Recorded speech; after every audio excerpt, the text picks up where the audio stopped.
Okay, so we're back for another session. We're on session 8, I believe. Yeah, session 8 of Rime and we're and Frost finally Maiden. level 3. Finally level 3. And we did miss last week, unfortunately, because my power decided to go out. Oh, and I guess I should have mentioned this before. Today is my birthday.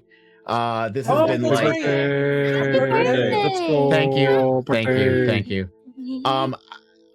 Out of the last 5 years I've been running D&D campaigns, I believe at least 3, if not 4, have fallen on my birthday, and I've never taken off for it. To me, it's like, what more can I ask for on my birthday than to play some D&D? That's fun to me. Yeah, I guess we can get into this, and we'll do a little recap. The power is solid. The internet's solid. We're all good to go. We will do a little recap here. So, when we last left our intrepid heroes, they had finally cornered their quarry in the sewers, only to have Hammerhearth pull the classic villain move of blow up the wall and release the giant sewer crocodile, because apparently a simple locked door wasn't dramatic enough for this dwarf. After Natasha delivered a spectacular finishing blow by turning the beast's head into a frozen snow globe, the party discovered that their target had transformed his warehouse into the world's most dangerous combination hat shop and alchemical laboratory. Nothing says stable business model like storing explosive potions next to your finest millinery work. The ensuing battle with a giant-sized Hammerhearth was peak chaos, complete with Warden donning a cowboy hat and delivering his best yeehaw before the dwarf started hurling barrels like the world's most violent game of beer pong. After the party successfully took down the enlarged alchemist, they discovered a real plot twist. Speaker Mastew had been possessed by a ghost this whole time, which explained why he'd been acting shadier than a kobold with a stolen satchel. The supernatural reveal led to another fight, this time against a spirit with serious attachment issues to some moldy camping gear, which Al ended by burning said camping gear. Now, with Zeraphine temporarily aged into her golden years, thanks to ghostly shenanigans, the party has made their way to Lonelywood for some divine intervention via Natasha's adoptive father, Zev Cuoco. But between Natasha's emotional family reunion, Warden's ongoing identity crisis involving mysterious bone carvings and concerning blackouts, and Celine's continued obsession with head preservation techniques, our heroes are juggling more personal drama than a soap opera. But hey, at least they saved the town, got some decent loot, and Trex is still inexplicably devoted to Natasha, even without magical compulsion, because that's what we call character growth, folks. Sure. Devin, there is something else. If you look in your inventory, you got some loot from that fight with Hammerhearth. Right. As well. You can just click go into the player, or you can just click on your card there on the screen, and it'll open your sheet as well.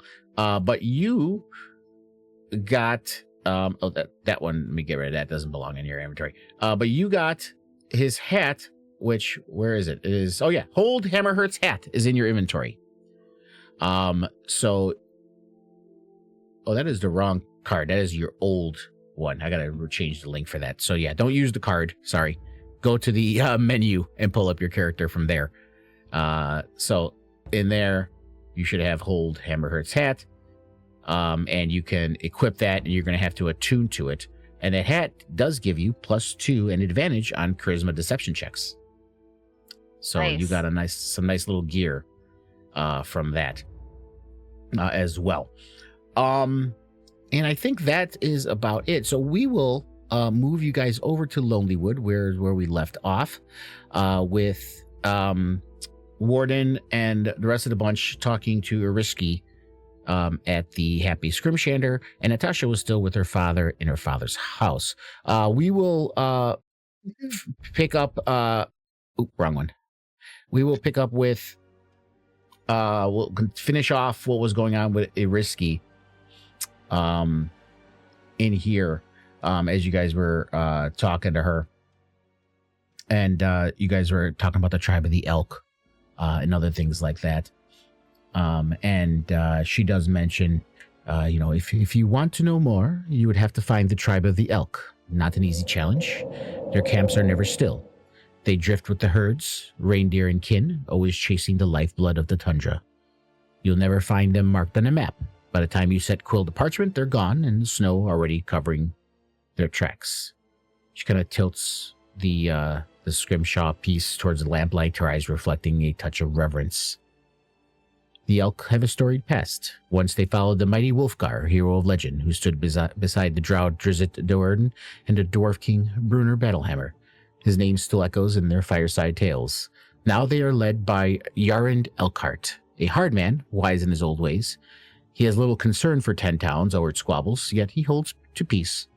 He would rather see his folks survive than spill blood needlessly. And she traces her fingers on the carving once more before she lets out a doubtful breath. Whoever carried this held ties to the elk, perhaps by blood, perhaps by oath. But the redhead tribes do not part with their stories lightly. If this piece has come so far from its people, then there is a reason.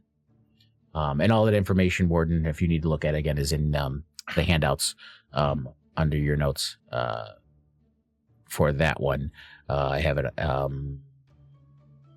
What is it called? Scrimshander. Yeah, it's under player arcs. Scrimshander Warden. So if you want to read everything she said, and it's in there. Did you guys have any other questions for Risky before we move over to Natasha and her father?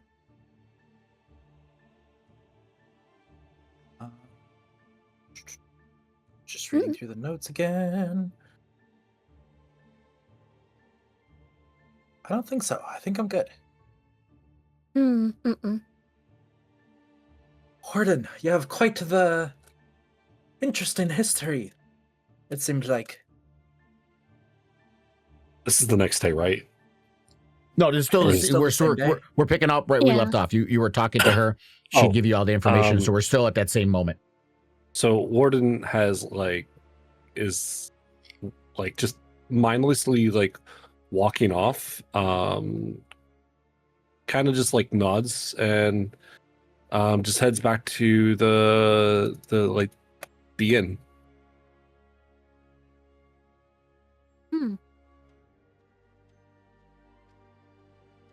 Oh, I think we can't hear you, Yellenka. Sorry, I muted myself because I was eating watermelon. So yeah, Warden walks off. Did you guys have any reaction to this or thoughts or concerns to him walking away?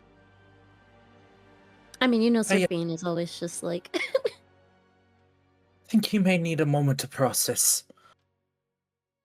I suppose. Oh, his behavior is getting more and more concerning. I'm not sure how he's reacting to this.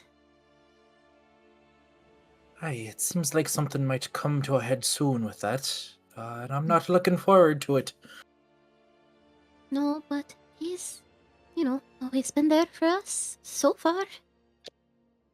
So we should still keep an eye out for him as well, yes? Aye, of course. Yes, good, okay.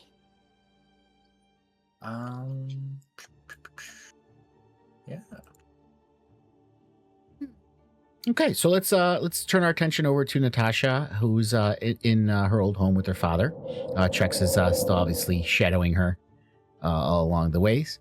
And what do you have to say, Natasha? Well, Natasha will sit down and look to Zev and... So how have you been in the past few years? Just doing the best I can for the town as always.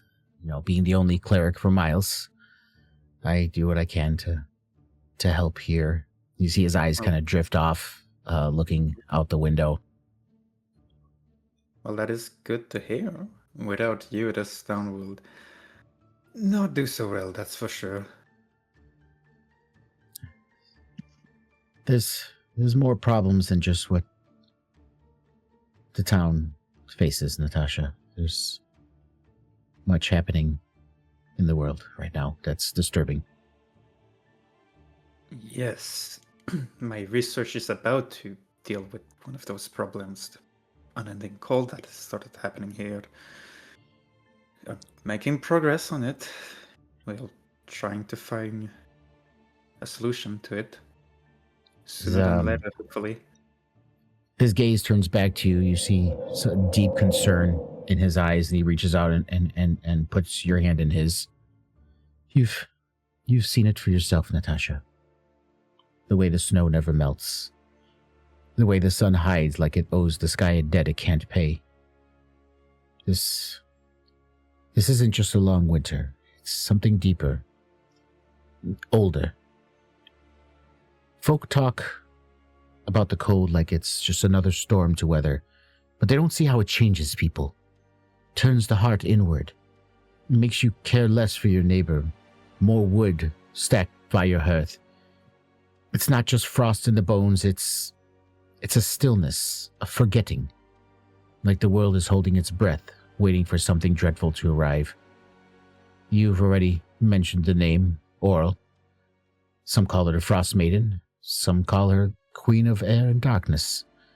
To the 10 towns, she's a curse given form, but the old tales, older than the mines, older than the settlers, say she's more than a goddess of winter. She's a jealous spirit, one who hoards not gold, but moments. She wants to keep the world as it is, locked in a single perfect instant, the way a snowflake hangs in the still air before it falls. The priests say she once walked the land during the long nights of the year, draping the tundra in her blessings, then leaving the sun returned. But when she's crossed, when the balance tilts too far, she doesn't leave. She settles in. She starves the dawn. She turns the night into her kingdom. And there's something new in her this time, something sharper. She's not just feeding the cold, she's listening through it, watching, using the frost as her eyes and ears. I don't know why, but it feels like she's hunting. Maybe not for prey the way we'd think it, but for pieces of something. Pieces she's gathering for a purpose I can't name. He pauses for a moment, and as you see his eyes start to glisten with unshed tears. And you were born in the middle of a storm. Not like this one, but just as strange. That night, the wind dropped so suddenly it was as if the air itself had been stolen. And I saw a light cut across the sky, slow, not like a shooting star. It moved with purpose, and behind it trailed fire and purple sparks that hissed before they touched the snow. When it vanished over the trees, I thought I heard a ringing, not in my ears, in my head. I followed the light's path, and that's where I found you. Inside that strange chamber, its skin was cracked and steaming in the cold. I've never told you much about that night because I don't rightly understand it myself, but sometimes I wonder if this winter's not just bad luck. If maybe it's looking for something or someone. I worry for you more than I can say. Not because you're not strong, you are. But because things are moving in this cold that you can't see. Things that don't walk on two legs, that don't breathe air, and don't think the way we do. And I fear they'll be drawn to you, the way the frost is drawn to glass. Promise me something. If you have to face what's behind this winter, don't do it alone. These friends of yours, they are an odd lot, but you seem to be drawn to each other in the same way the companions of the Hall were. Heroes like Brunner Battlehammer and Triss Doradin. The cold's clever. It'll whisper to you. It'll make you think you can bear it all yourself, but the cold lies, Natasha. And Auriel's the worst liar of them all. I'm smart enough to know that things cannot be done alone. That you need to gather allies if you want to do things right. So yes, I will promise you that I will not face this cold alone. You have my word for it, Father. That is all I can ask. I will hold comfort in those words. And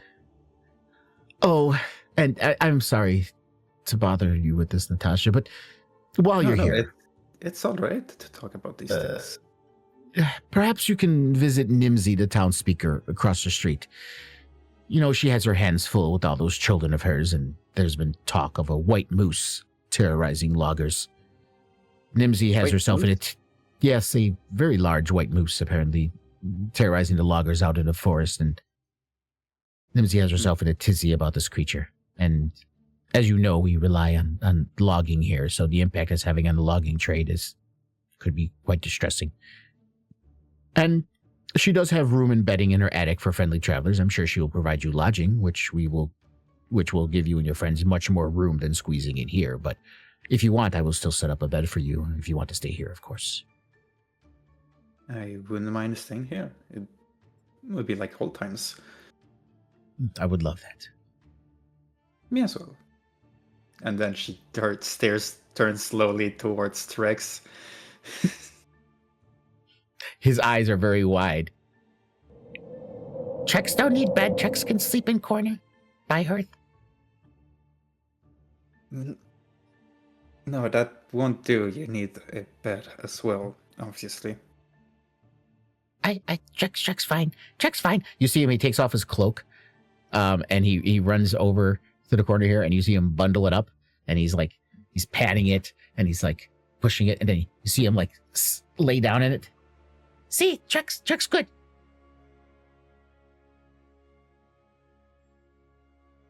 Natasha squints her eyes again. How am I gonna deal with this one? Zev chuckles. Well, he seems rather attached to you, Natasha. And if I say so myself, I think it's quite sweet. It's certainly He can stay here. He can stay here, you say? Yes. Thank you.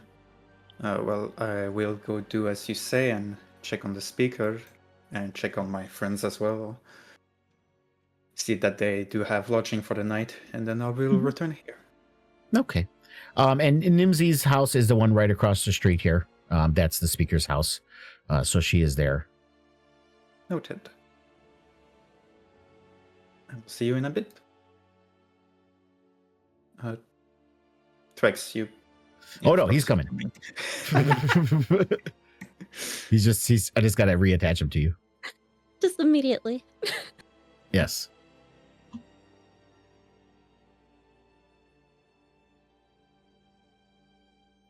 Oh. And he's attached. Oh. He's attached Oh. a bit far, it seems.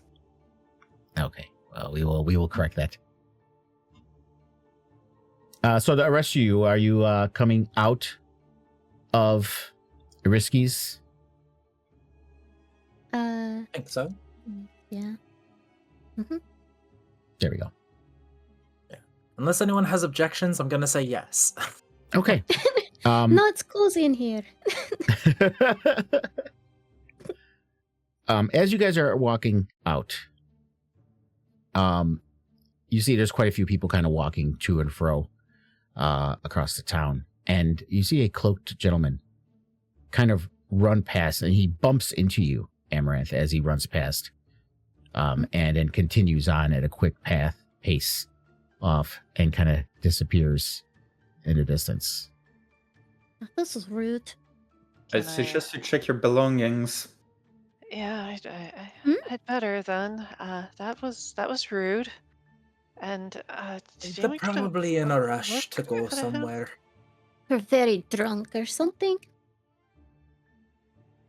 Oh, what do you think he's? Usually when I have bumped into people like that, it was indeed to pick their pocket. I start patting Oh. myself down. Okay. I'm as sure you- you're fine. As you pat yourself down, in your bag, you notice there's a scrap of parchment. And I will bring this up for others to see.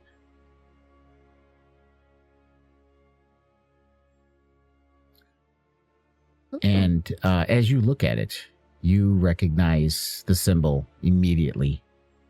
And you see that it's written in Thistle script. Wait, that last And- word looks like it says poopy. Now it's written in Thistle script. Let me actually change the. It's just under note. Under players' arcs, the journal just says note. You'll see another image, Amaranth, that has a translation that you can read. If you wish to share it, it's page 2 of that one. If you wish to share it with the rest, you can. But it is in Thistle script, so only you can read it. Okay, player handouts. It's under player arcs. Player arcs, thank you. Just says note. Um, yeah, party. I hear that Silvery Moon is excellent this time of year. Who wants to go? Silvery Moon? Silvery Moon. That's- Yeah, would we know where that is? Yeah, you would be familiar with Faerun. It's a good distance from Icewind Dale. Yeah, it's way to south of the spine of the world. I And think yeah, I don't think we're getting there anytime soon. Hey, that's a long ways away. I mean, What that's are quitter they? talk. I mean, party. I didn't take any of you for quitters, right? No, I mean, absolutely. I would love to No. go. It would just take us a very long time, and I am excited for the journey. Well, also, this is my home, so I think I'll stay here, actually.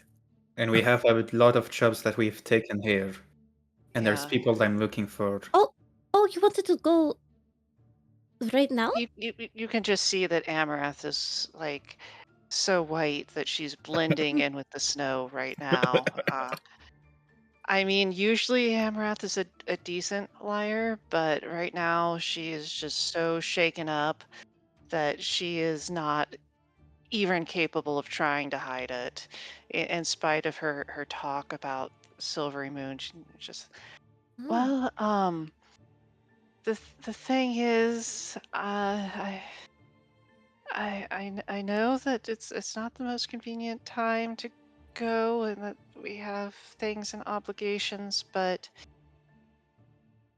uh, my past is about to catch up with me again, and I can't stay here and drag all of you into it. Maybe you can tell us what's coming up to you. And then we Yes. can maybe deal with it. And then We're there all won't here be to any help. problem. As you know, I've had an often creative relationship with the truth, and once upon a time, I posed as a niece to this guy, Thistlebloom, or sorry, Thistledown, and he's quite a cruel and powerful fae, and it seems that he has still not stopped chasing me since my deception was found out. And this note here, which I point at, it basically says that his hounds are going to be here anytime to kill me or take me back to the court to then kill me. I'm not sure, but you know something like that. Hi. Right. Hounds. Obviously you are very worried about this person, and I don't want you to be in an environment where you don't feel safe, but you got 5 other people around here with you, and a little kobold who's all willing to watch your back. Also, Tricks! trying to run away might just make things worse, and he might catch you when you're not in the protection of a city. Or town, I mean. you see Trex pull out a very nicked and rusty little knife. He's holding it out. Look at how much spirit this one has. I look at all of you. I'm like, really? You'd be willing to put yourselves in danger and put your lives on the line for me? But you barely even know me. We'll see There's a about it. funny thing about being in a battle to the death, is that you really get to know the people around you quite quickly, and once you can rely on them, I mean, we've fought multiple times now. It's something I'm willing to do again. Yes. Oh, Of course, Amaranth. You um, asked us to fight with you. We've already been doing it. I don't see why we would stop now. but I mean, that was for the good of Icewind Dale. This is just so I don't get killed by my former lies and deceptions. Yes, and you Well, getting this person killed doesn't means you cannot. exactly. You getting ahead. killed means you cannot help us anymore. So we're not gonna let that happen. Also, this person, whoever they are, doesn't seem exactly like a very kind individual to the Icewind Dale either. No, you said he was cruel and he's sending hounds. It sounds terrible. It's Yes. not good. What are these hounds? I assume they're not just simple dogs. Lunga, If you about have- people, I'm assuming they're displacer Um, beasts. Well, yeah, they do I have Displacer hope Beast not. as part of their retinue. Yes, Jesus. Okay. they do have that. Well, Actually, hold on a second. Maybe I'm not so sure about this anymore. like, Yeah, low-key actually, thinking that? you know- I wasn't gonna say that. Displacer beasts are pretty rough. What are the stakes here? Like, lay it out for us. Like, All right, and before we agree. and to be, by the way, the hound, the line, the hounds are loosed, Amaranth, is also kind of metaphorical. I mean, they do have Displacer Beast, but the hounds means Right, the you know. the thistle hounds, like the knights Right. of House right. Thistledown. They're coming for you. Thistledown hounds. Yeah. No. Well, yeah. Probably there'll be some mighty Fey warriors, some displacer beasts. I'm not sure if the sale went through, but I know that Lord Thistledown himself was trying to buy a Pegasus. So yeah, quite a lot. Purchase a Pegasus? Yeah, that he was in talks when I had to flee. Give me Very give me powerful indeed. Amaranth, give me also a history check with advantage. Okay. See if you remember some other stuff that Thistledown employed. While you're rolling this, Al has been like ever since Amaranth like turned blank white from reading this letter, they've gone from being generally overly happy to like putting that on as a facade to help calm the emotions of everyone else around them. But they are going like in their mind into like military mode. They have like a system, a checklist in their head that they're like going down through of, all right, so this is important to do. We need to watch out for these Just going things, through this, tactics. and this. Yeah, and just like running through both scenarios as well as like, okay, what do we need as like supplies, and are like putting their head down and like trying to be vigilant in this moment. With that history check, Amaranth, you do remember that the Thistledowns, obviously being from the Feywild, this area of the world is not something they're technically comfortable being in. They, prefer more general, mild climates as opposed to this cold. But he did have it as an employee specific Fey agents that he would send out as scouts ahead of time. The different types of assassins and rogues that he had in his employ that would come out. And you would guess that at this moment there would probably be one, at most maybe 2 or 3 agents, not necessarily his entire retinue yet. Yeah, I relay that to the party, but I add, and I think this is accurate, but if they don't report back or bring me in, it's going to probably escalate. He is quite wealthy. That is very. I'm just not sure what we could do. We could protect you, but if it's only going to get worse. I don't know. Maybe I should go and change my name again. I mean, magical surgery can't be that expensive, right?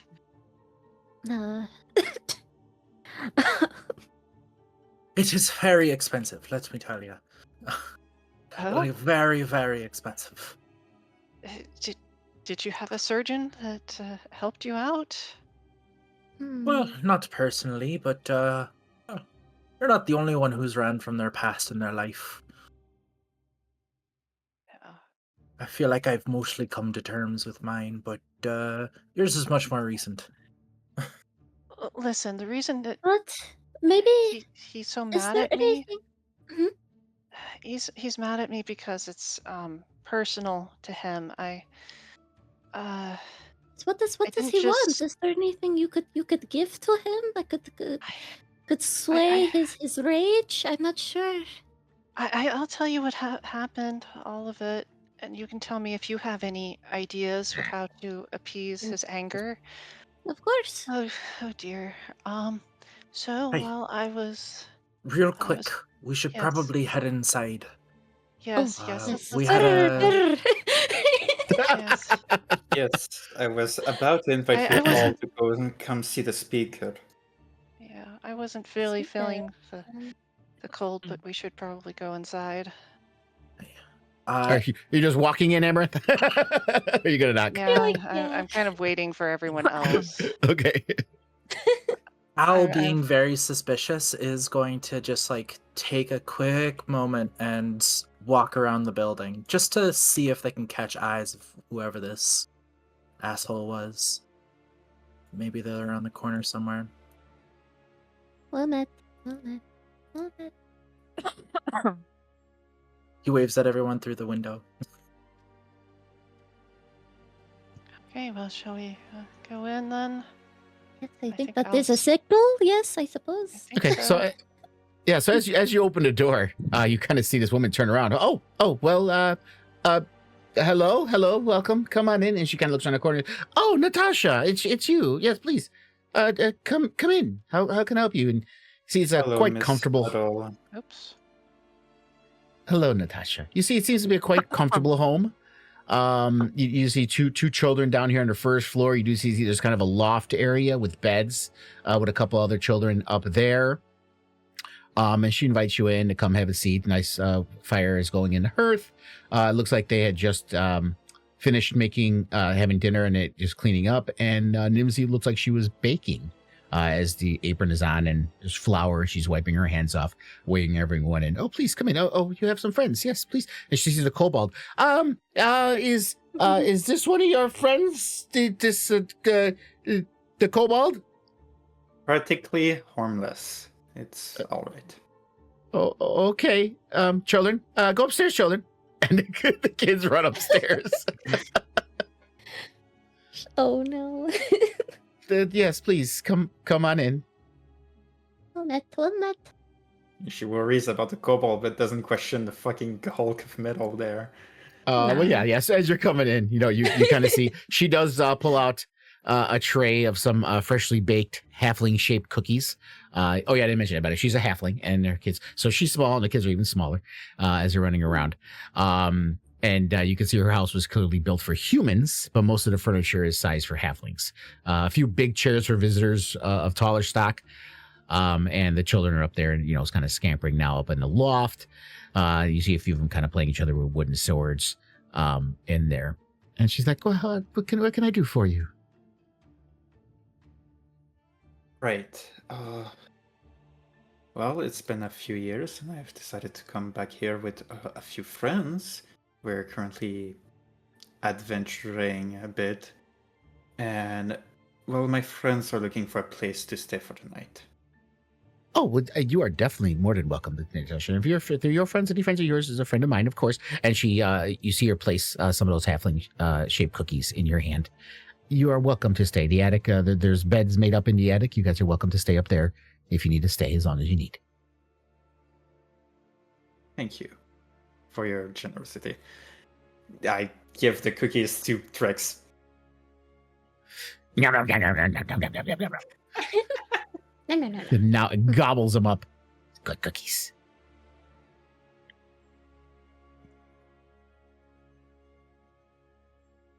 Ooh, okay. I heard something about a white moose causing trouble. Oh, yes. I'm assuming your father let you know about it. Indeed.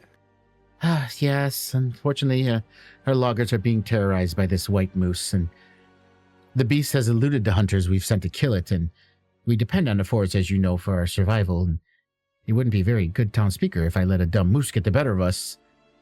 Are you saying you and your friends would maybe help us out with this? We are saying that we can see what we can do. We cannot promise anything, but we can at least try to help if possible. Oh, I'm more than willing to help you. Yes, if you're willing to help, I'd be pleased to. I have, and you see her kind of go off to a hutch, and you see her go through a couple drawers. Aha, yes.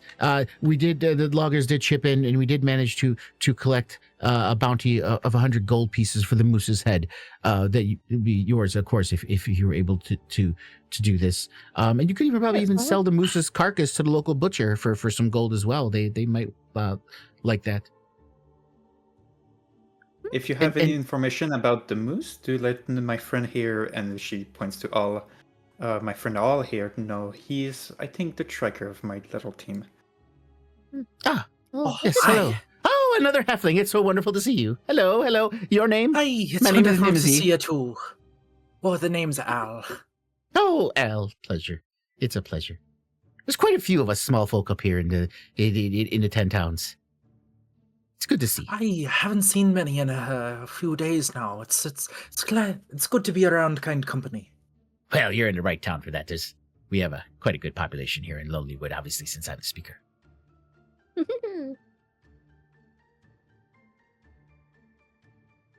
Speaker. But yes, as I was telling your friends, the White Moose, they said you're the tracker of the group. Is this something you'd probably be able to track down in the forest? I should be able to. I must admit, the white moose is, at least to my ears, been mostly a myth. I didn't know it was actually a real thing around here. Yeah, So, yes, unfortunately. I mean, I know what a regular moose looks like, so hopefully It the tracks is. will be the same. But, As you guys are talking, a green glow begins to emanate from the lantern that Zeraphine is carrying, indicating It's that going. there are It's going. perhaps some chewingas somewhere nearby.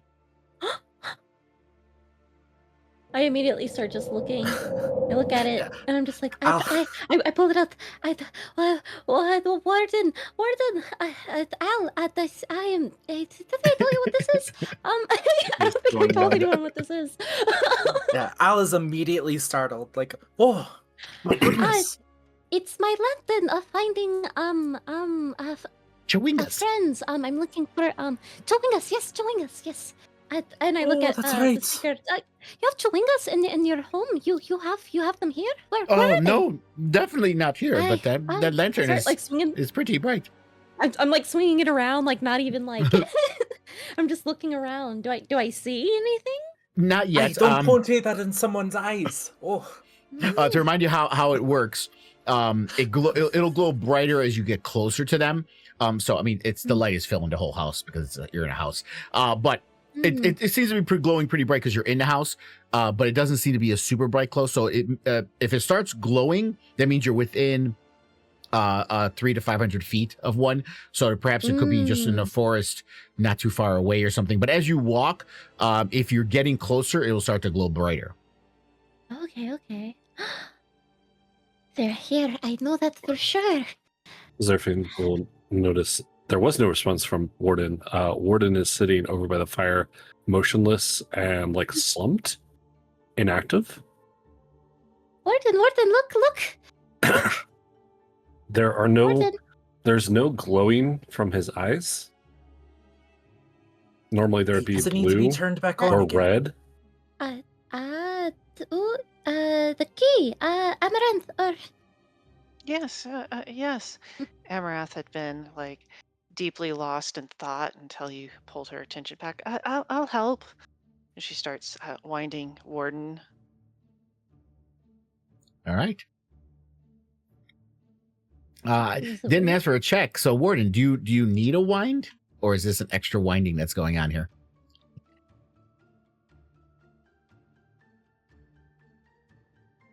Warden? Bobby? Hello, I was muted. So as you wind Warden, normally his eyes would light up blue and he would be okay again. But you see this soft pink start to glow across the room. and you just start to hear the word key, key, key, key custodiet ipsos custodes. Oh, What? no. What is happening? Key custodiet ipsos custodes. And Warden will pull out like one of those letters that he would write to Al, and he just starts writing, "Dear Al, dear Al, dear Al, who guards the guards?" Question mark. And just turns and looks and says to Zer, "I can't feel my legs. I can't feel my legs. What is wrong with me?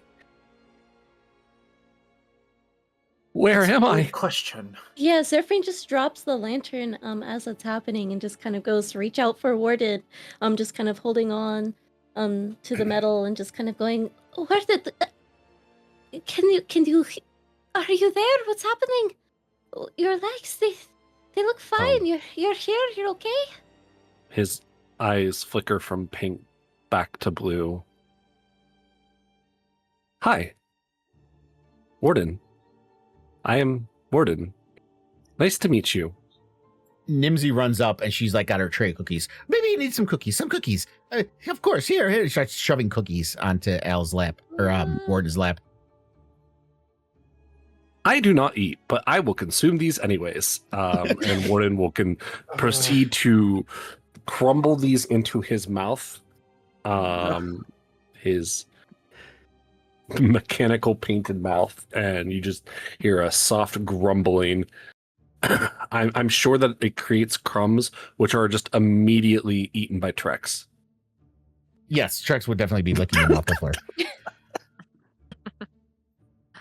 Jeez, yeah. Like, no, wait. Oh, never mind. Can you guys act normal once for your life? What for like was an it hour. before? Just for 1 hour. Trex is wiping crumbs off of himself that he's eating. He's like, this normal for Trex. I don't understand. No, Trex, you're actually fine. And he You're goes on the floor normal one again. in this situation. Starts licking up crumbs again. Oh, God damn it. Yeah, Zerfine is just she's just like kneeled down, just kind of like in shock. And you see just like in fear, and in her head she's just like she's worried. She feels like he was just being tortured for a second and now he's absolutely fine. Yeah, and she's just kind of staring, and then looks to the rest of the group and just goes,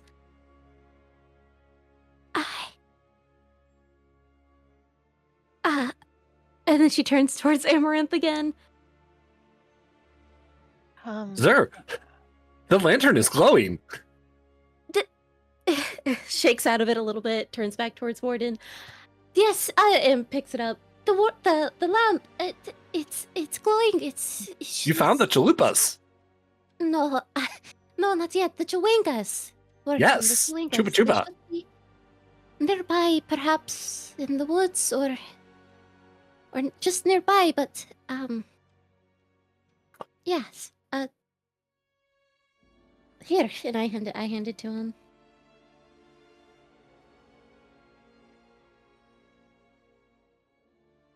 Is he functioning normal? Does he grab it and everything? Oh yeah, yes.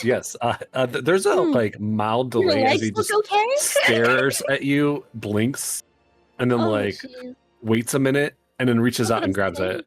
Oh no. Okay. But do you move at all? Do you walk? Do you stand up? Or do you?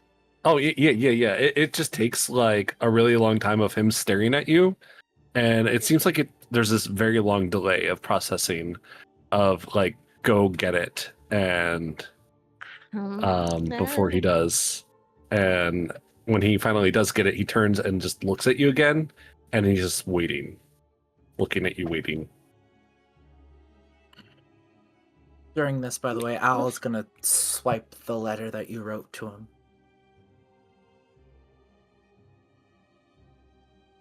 Oh yeah, it's just laying there on the ground, on the rug. So Natasha, this or Al, this elk, or what was it? Moose. Deer? A moose. Moose. There's a moose on the loose? Aye, there is. Yeah, he's back. He's back. There's a moose on the loose. I believe we can me and all can discuss this with other speakers, and while the rest of you can go hunt for that chewinga or whatever it's pronounced. Chupa How does thingy. that sound? Yes, I mean, if you don't mind, if we have the time to just do it, Yes, sir. your Just doesn't thing is quite- definitely more urgent right now. Definitely. Yes, yes, yes. Okay, thank you. Nimsy does look at you, and she's like, "Well, right behind the house, the woods start right here behind my home. You can actually walk right into the woods here, and that'll lead you right to the trails where the loggers go to find the moose. And you can see if No, your but- lantern maybe works out there." Thank thank you you. again, Yes. Miss Huddle. Thank you. Okay. So Is it are you guys actually Miss making? Huddle or Madame Huddle? Oh yeah, Mrs. Fine. Yes, Miss Okay. Huddle. Or Speaker Huddle, if you want to use the more appropriate term, but for your friends.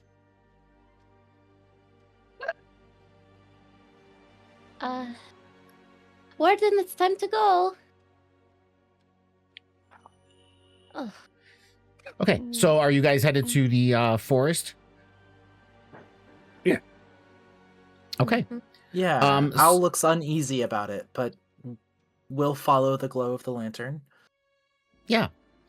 So as you guys start to make your way there, you go through a little bit of woods. Then you get to another little clearing, and there seems to be a cottage there. 1 second.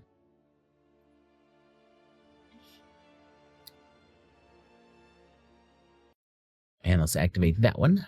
Oh, new map.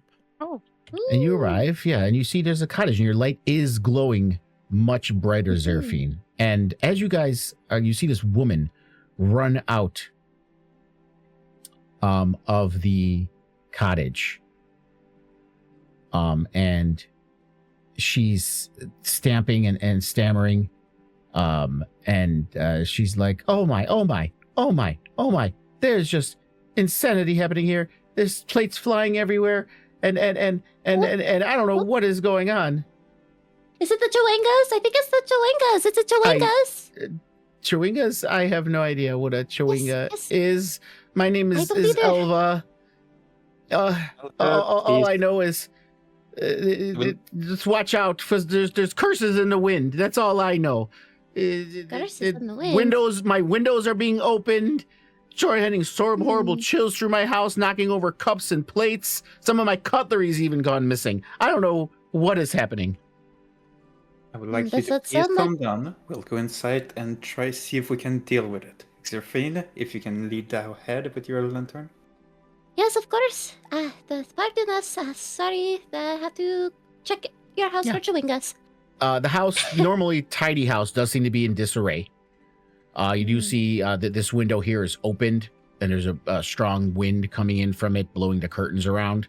And there says, plates and stuff are thrown all over the house and everything like that. Wait, is the glow from the lantern getting stronger at all? It got stronger the moment you got here, so it's wherever they are, they're Okay. really close. Okay. Can I try to look around the room, see if I see anything? Yeah. Is there anything flying around right now, or is it just Not right now. destroyed? No, not right now. It's just kind of disarray going on, and the window's open. Amaranth, are you looking out the window? Yeah, I'm looking through the window a little bit. Yeah. Go ahead and give me a survival check. something I'm definitely good at. Yeah, you don't notice anything other than the window. Al, you, just with your Oh. passive, being a tracker, you do notice a tiny sets of small footprints leading into the forest behind Oh. the cottage. I think I've got its trail. Where? Out here. Oh. And we're in the Arctic, so I get extra shit for tracking stuff. Yeah. So Yeah, that's why I didn't even make you roll for it. Yeah. You saw them immediately, and you see that's just leading into the forest here. You can it's dark, but you can walk through that to go into the forest. Hey. This way. As you follow this gentle glow of the lantern and the steps, you do see it leads to a road. This row of conifers, and you kind of follow the path along. Tight quarters. Okay. And as you get closer, I'm going to pause the game there. As you get closer, but you see that there's more of the row of conifers right in front of Warden right here. You can kind of see through them a little bit. You can't pass through them. There's room, but behind them you can hear some sounds, almost playful. Do you guys step through? Are we supposed to capture these things or kill them? I don't remember. I don't Capture. remember either. I remember. Yes. Yeah, she asked if you could bring one back to study.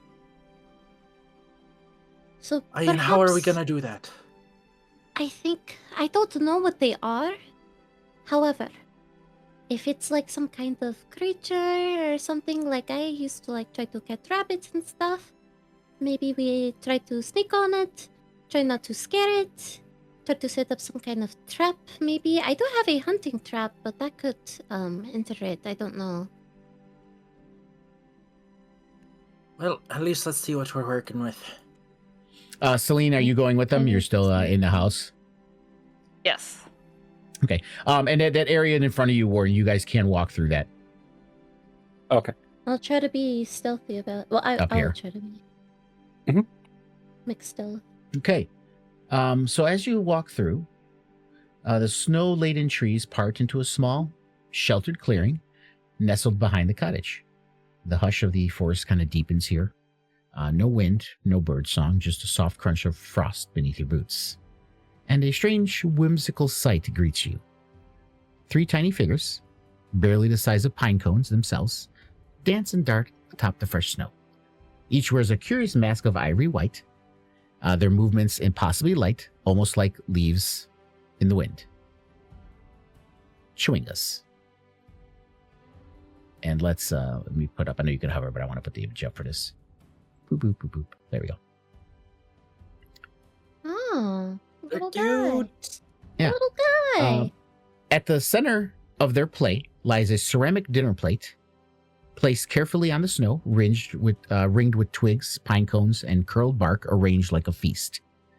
One chewinga sits at the edge of the plate, legs dangling over the rim, while the other 2 stand on either side, struggling with a human-sized fork and knife, pantomiming a dramatic act of fine dining. And as you guys all step in there, they all kind of freeze in place. Their masks tilt up towards you in unison. All at the same time, they all kind of look up at you. The seated one suddenly perks up, waving its tiny arms. It gestures eagerly at the plate, then to you, mimicking the act of lifting invisible food to its face and chewing exaggerately. No words are escaping its mouth, but the intention is clear. Come, sit, and share the feast. You want that? Not quite sure what feast it wants us to eat. Warden will sit down and immediately also begin to eat, Oh, as you do that, which makes You see- so much sense for Warden. as you do that, you see them start to jump up and down, obviously very excited that you're joining the dinner. And they start kind of walking around you, looking at you. Their little hands are like looking at you. And they're just looking at you, very like just in awe that you're sitting down with them.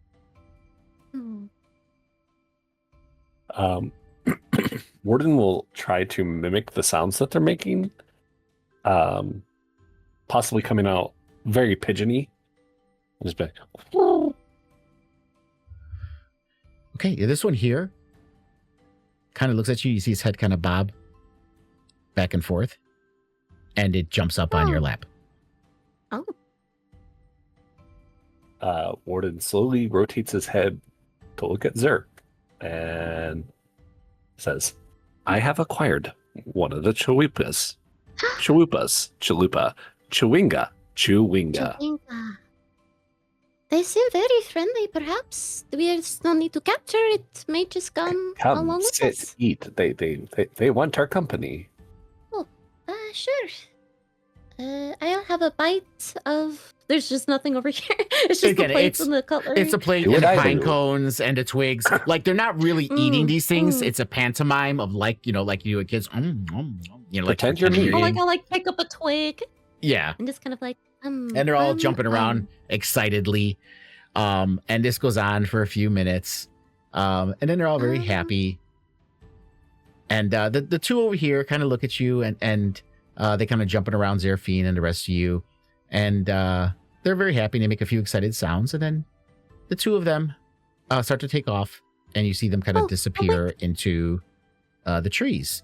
The third one that was on Moby's lap jumps off and he runs over here. And then he turns around again and looks. And then he just kind of casually walks back and just stands there and just stares at Moby. Yay! We got one. I like bend over. My hands are cupped together. Warden has like kind of weird hands, so they just like it's very.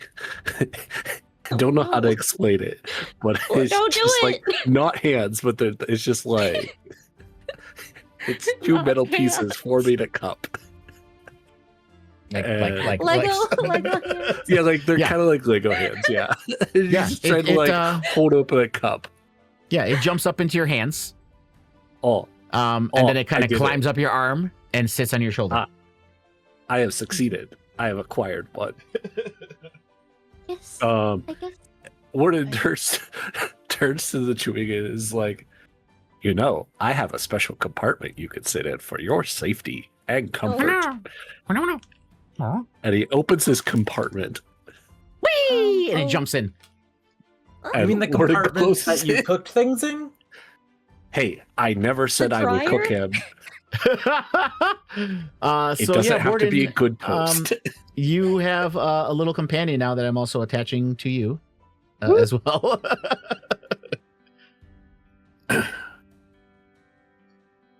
The lantern, you do see there's you can close the lid for it if you want, so it's not constantly going off around the chewinga. So I will shut off the light for now, unless you want to turn it on, Zeraphine, and I can turn it back on. But Oh, thank Oh, goodness. I was actually kind of worried about that. Or I guess, do we just have an infinite lantern now that yeah, it's emits green light? it's like a hooded lantern, so you can close the hood. Oh, nice. Yeah. I feel like Bastion from Overwatch with his little bird. Yeah, the little bird. Oh, you little guy. We're collecting a lot of little guys at this rate. Yeah. Yes. All right, so you guys have companions. Did you guys want to continue on into the forest? There's another map for that. Aye, we're also out here searching for that moose. Yes, a white moose. A white moose. Okay. Oh, give I'm me gonna 1 make second me here. some nice moose rib steak tonight. Oh, that sounds delicious. We've Gordon, got. do you know what said food- this what out food loud tastes like? yourself. You're not going to eat it. Do I know what food tastes like? Yes. I have an index. Oh, jeez. Alrighty. Okay, and do I have music for this? I don't. Okay, I do. It should be starting soon. I'm assuming. Come on, music. Oh, it was playing for me. Okay, wasn't playing for me for some reason. Okay, so yeah, as you come in here, as you go further into the woods, the lonely wood closes around you like a cage of black pine and spruce. Snow weighs heavy on the branches, bending them into twisted shapes that loom in the pale half-light. The weight of winter presses down in silence, oppressive, broken only by the occasional groan of wood shifting under the cold. The canopy blocks much of the moonlight, leaving the ground in a perpetual twilight, even during the day. Every crack of ice beneath your boots seems to echo unnaturally, as if the forest itself were listening. The air here smells of resin and frozen earth, sharp and clean, yet carrying a faint, unsettling stillness. And though no wind blows, you swear you hear the trees whisper.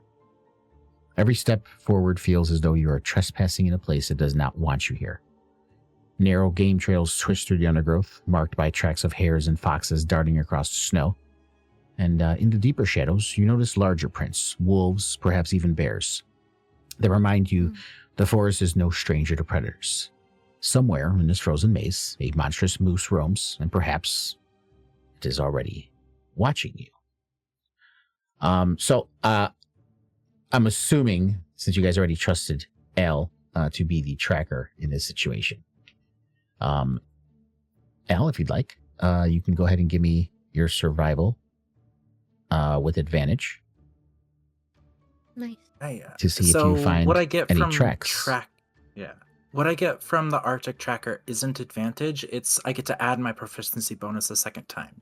Okay, do that. Oh. So Wait, essentially could- expertise. Could I then help then to give you advantage? I believe so. How would tell me how you would help him, Zerfine. Like just while he's tracking, just kind of like keeping an eye out, seeing like if I can point out anything that he's missed, or look out for any antlers or Sure. anything.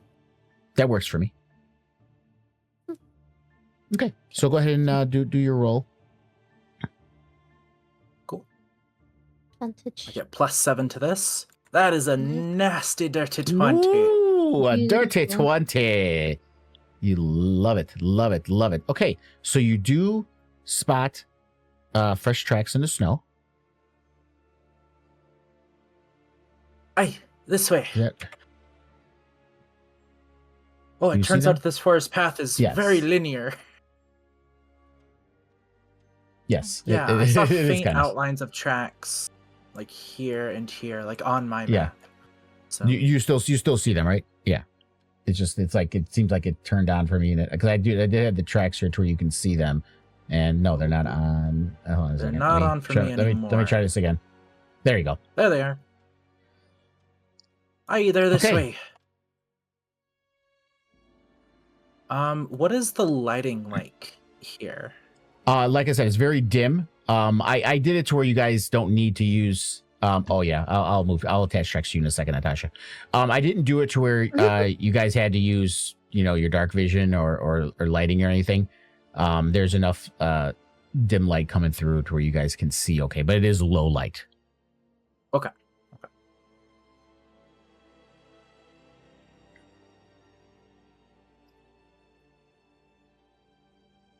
Hey, Celine, wait up a minute. You don't want to be encountering a moose alone. They're a type of megafauna species that, like, they seem, nice and cuddly, but they will mess you up if you get too close. They swim? I heard Okay. they swim. It's the most terrifying thing in the world. Aye, they do swim. It's scary. They're so scary. They do swim. And not just like doggy paddle. Oh, they I dive. They go gotta roll underwater. something here real quick. Let me just make sure. Okay, That's a 1. I don't know if that's good or bad for us. that's I'm not gonna it. say It's neutral. Great, thanks. You've really instilled confidence in me.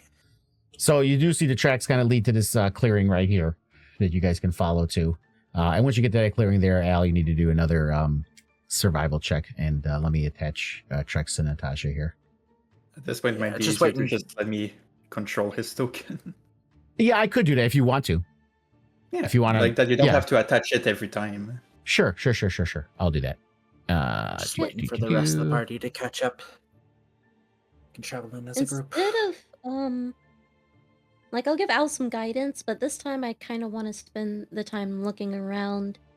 And Okay, seeing there you if, go, Natasha. You have controller of tracks now, so you should be able to move them if you want. Thank you.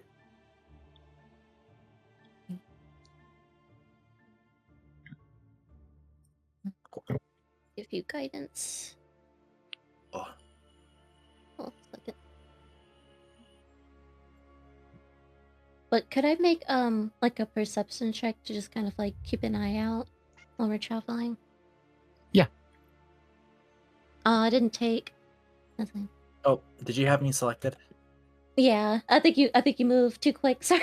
No. There you go. There you go. Okay, cool. Could I There we use go. detect? Nice. Could I use detect magic to see if there's anything charmed or magical near us? Yeah, if you want to, go ahead.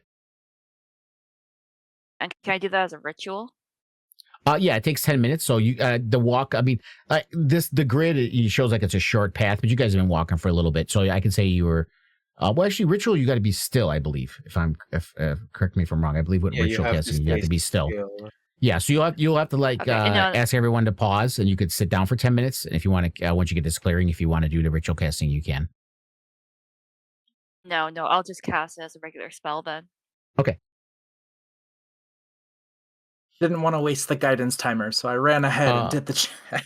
Yeah, as of right now, your perception, Zeraphine, you don't notice anything here. It's kind of quiet, except for like the kind of sound I told you before, that was going on. And I still don't hear this song for some reason. Are you guys hearing music?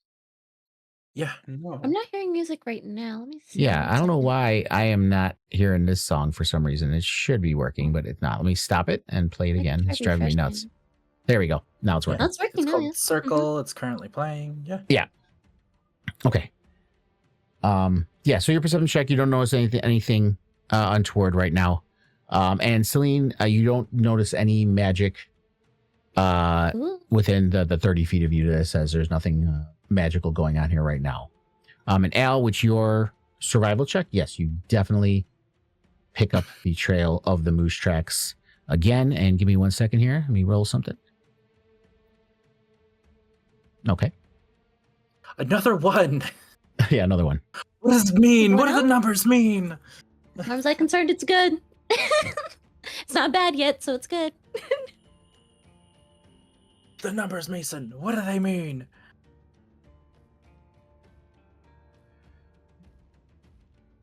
How's the little guy All right, doing? team. We're going this way. Okay.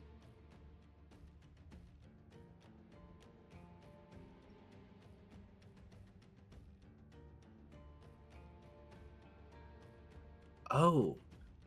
Hold on. Is my... Is your...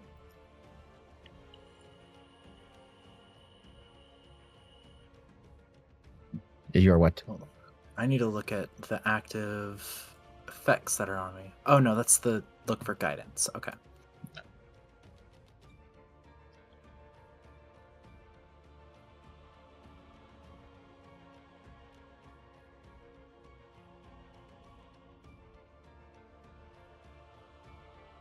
Now, even if it is a regular moose, let's not underestimate it. Yeah, as you come Moose around a corner, are- Al, you do see a whoa, regular whoa. appearing moose. It's not white. It does seem to be just a regular moose.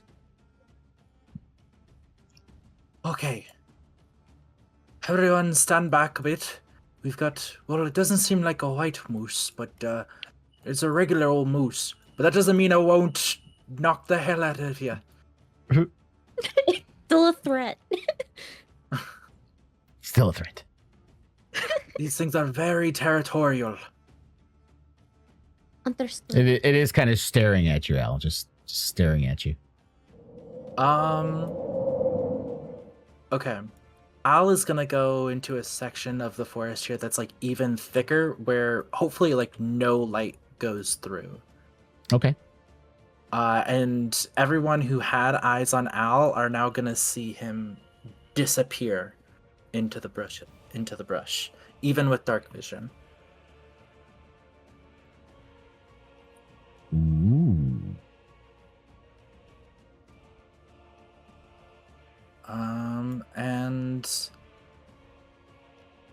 slowly gonna make their way back, actually, and speak up to Amaranth and say, "Hey, we can get the jump on this one right and quick, and get it out of our path." Okay, let's do it then. Moby, did you actually go down there, or are you with everyone else out back? Because Al was kind of leading the way. So I just want to. Sorry, I wouldn't have probably gone that far. Okay, I just want to confirm because as of the when we got here, the only thing the moose saw was Al, and then Al went backed up into the trees. So I think Amaranth is going to try to hide in order to Mhm. sneak up. Yes, Al is going to hide. And if they're completely covered in darkness right now, they'd be doing so invisibly. Okay.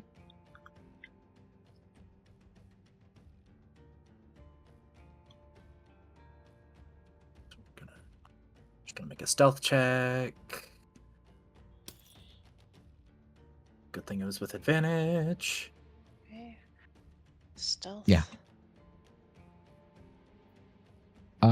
Okay. Oh. Ooh. Amaranth, distracted by her earlier thoughts, tries to Yeah. follow you in, but just hits right into a tree branch. Yeah, you hit that tree branch and there's a crack. And you see the moose's head that was kind of looking down. You see its head lift up and start looking towards you guys. Yeah. Very sternly, Al actually is gonna look back and go, "Hey, what you doing? Knock that Sorry. off." I didn't mean to. Oh, Hey, maybe we can just, throw some food at it somewhere and it will ignore us. I would say Al too, with yours being such a good one, even though it looked in that direction because of Amaranth, you're still you managed to duck down enough to where it only saw and heard Amaranth, not you. Cool. I don't think that's going to be an option. We're probably gonna have to take this thing out. Okay. Besides, we can sell all of the hide and make use of all of the parts for food and stuff. So, True.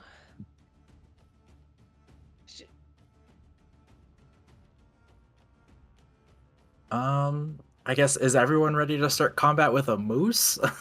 I guess we're going to attack this moose. It was just feeding. I don't see it being aggressive. I'm not, and it's not white. I don't. Oh, can I we don't cast animal scan? What were you saying, Sling? We don't. Sorry, Let's Al. get the moose. Sling was Go saying ahead. something. What were you saying, Sling? Sorry, I was gonna say, can I cast speaking with animals and try to talk to it? Yeah, Yeah. definitely. Yay! Nice. Now Okay. I can talk, so I'll go over to the moose very calmly with my hands up. I still keep my distance and be like, "Hello." Why are you entering our forest? Oh wait, I wanted to. Oh no! I can. If you want to say something to the moose, I can say it for you. No. I just wanted to give you guidance right before you walked over there. Sorry. Oh. Just say you can I just can roll a just- d4. Yeah. Yeah. Just say. Well, we heard that there was a white moose that some of the townspeople saw, and we were just looking to investigate it. There has been one of my kin walking this forest. However, it is not like the rest of us. It Is would it sick? appear it has been awakened.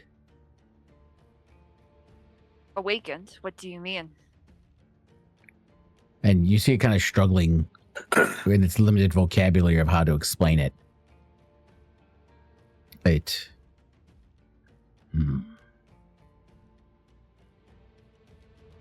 It acts as if one of your kind.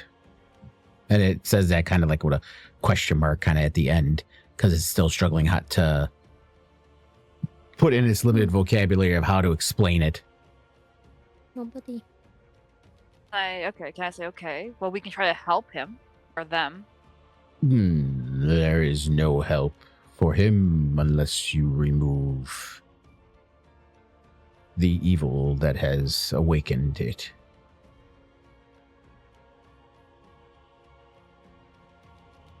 At the very least, we can put it out of its misery. And the moose, being an animal of the forest and understanding the circle of life and how predator and prey works,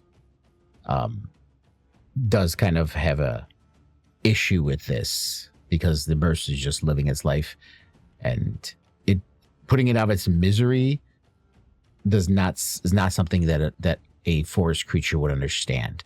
To it would seem, unless you were hunting it for survival, like a predator would for food, or for its as being part of the circle of life. But just to kill it, it doesn't understand that. And you see its burrows, its frogs kind of burrow, and it says, "Killing to just kill." And you see his large head just kind of shake. I don't know what she said, but We he didn't won't like do- it. Yeah, I'll get I'll just say- stay away. I'll just say, okay, we won't do that. We can try to help your kin somehow. How long has it been acting strange? For at least a few 10 days. You see its large head tilt like this, and its massive antler crown pointing deeper into the forest. There is old structures made by your kind. At the end of the forest, the evil lies there. Okay, well, we will go look at the evil and see if we can figure out how to help your kin. You didn't activate it or attune it. I'm going to say that you were able to attune that while you're in town. So I'm equipping it and attuning Hold's hat to you, so you have your advantage on deception checks. You're not going to necessarily need that right now, but it's on there if you do need it. Also, so with this, just give me a persuasion check with advantage.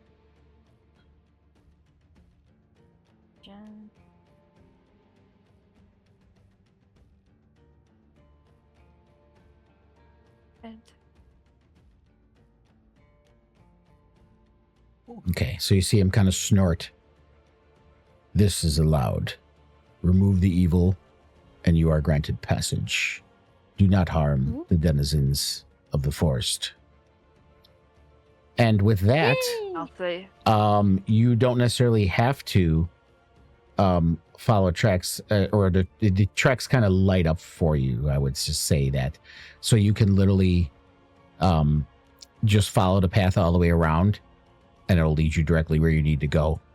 So no more survival checks, or I don't have to roll my d6 anymore either.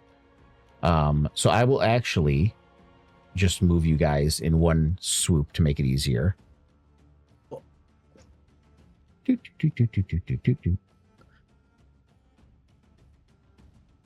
I was just really gonna hope that the awkwardness of him walking out of the bush with his bow drawn isn't going to alarm the moose.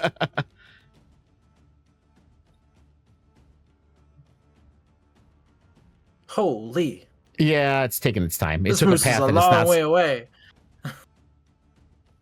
Yeah, there was a lot of checks and other stuff in this forest, but Celine using talking animals was It a was smart so move. clutch. So clutch. And it took Celine off the map for some reason. She'll come back again.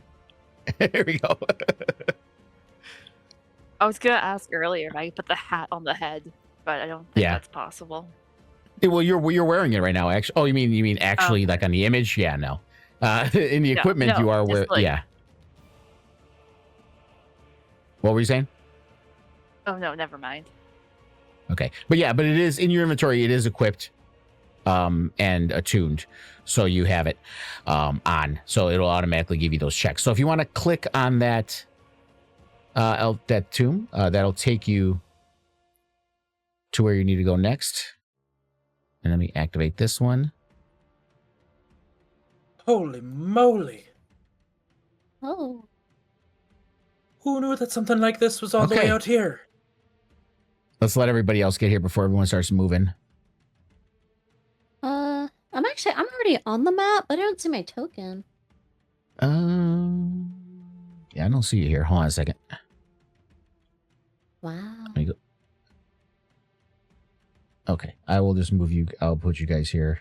You guys are still on the other map, but I'll move you guys. Doot, doot, doot. There you go. Mhm. Okay, everybody should be here now. Does everybody see the new map? Yes. Okay. Moby, you see it? Yes. Okay. I realized All that's right, muted cool. again. That's okay. All right. So, as you guys walk up here, let me get my notes out.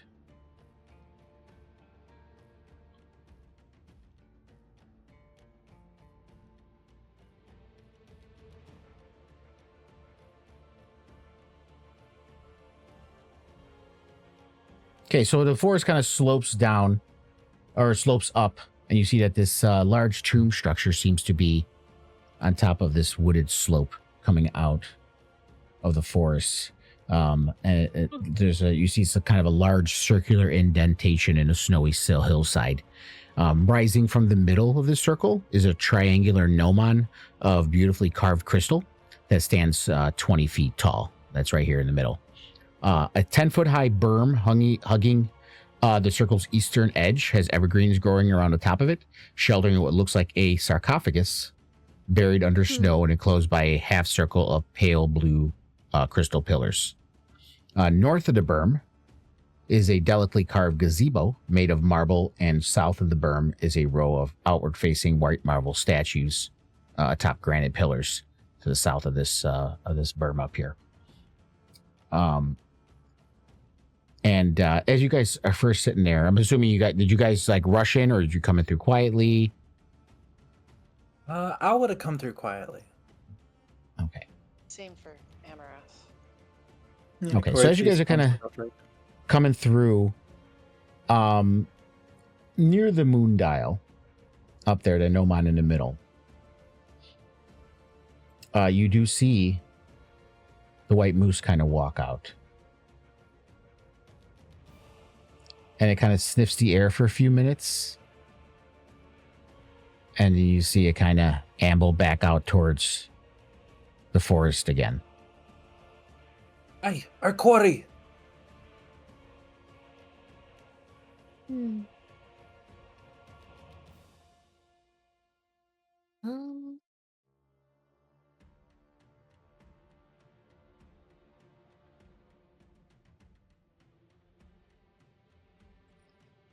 And I will unpause the game. Sorry. Cool.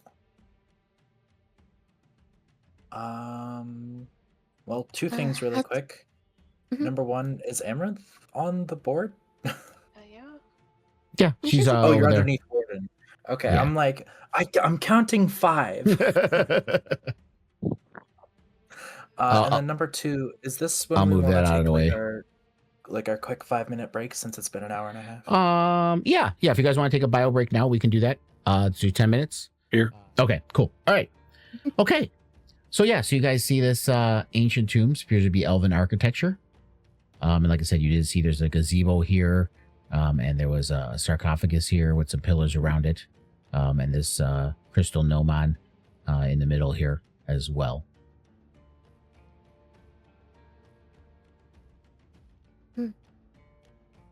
It seems to be stalking about.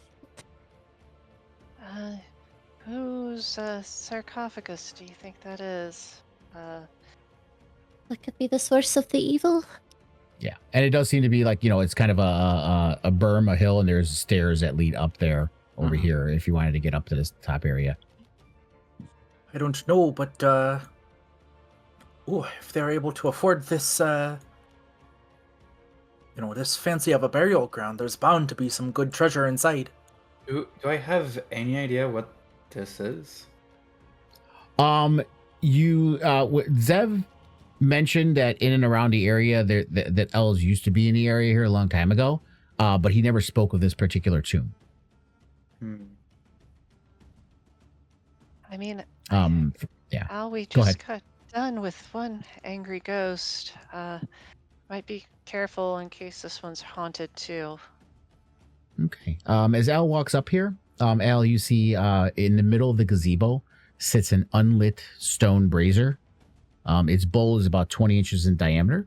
The brazier is full of snow and pine needles that the winds have swept away from the gazebo's polished marble floor.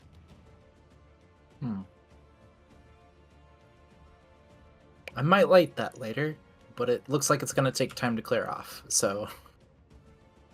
My brain is going into, like, oh my god, video game puzzle mode. This just all looks very funky to me. I'm not sure what's going on. Some trees back here and some more statues. And there's like this weird... That looks like moon phases. You would be correct. I won't even let you roll since Bree figured it out. They do appear to be moon I just saw phases. the bottom half of the circle, yeah. Yeah, I'll give you more descriptive. If you guys walk in there, I'll give you more descriptive notice. You just kind of saw that at a cursory glance, but yeah. I'll mention that, yeah. Okay. Al's, you walking up on the berm there, Al? Yep. Okay, so yeah, atop the eastern berm, you see the granite sarcophagus rests in a half circle defined by 5 crystal pillars. And there is snow on top of the lid, which seems to be covering some engravings.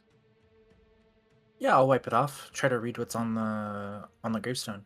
Okay, so as you clear off the snow, you do see that it does have an engraving of a brazier. You also notice a carving near the top. As you look around, you see the pillars as well. And you notice at the top, there's a carving near the top of each pillar. And from north to south, these images depict a twig, a pine cone, a flame, a feather, and a humanoid hand. Oh! I'll put that in the chat. Hey, I Celine! heard a humanoid hand? Oh, jeez, okay. Celine, I know you've been carrying that nasty old head around. Do you happen to have a hand as well? Oh, I'm not interested in hand, just heads. Well, it looks like we're gonna need a hand, literally. Do I still have the There's twig stairs up from the Chewanga feast?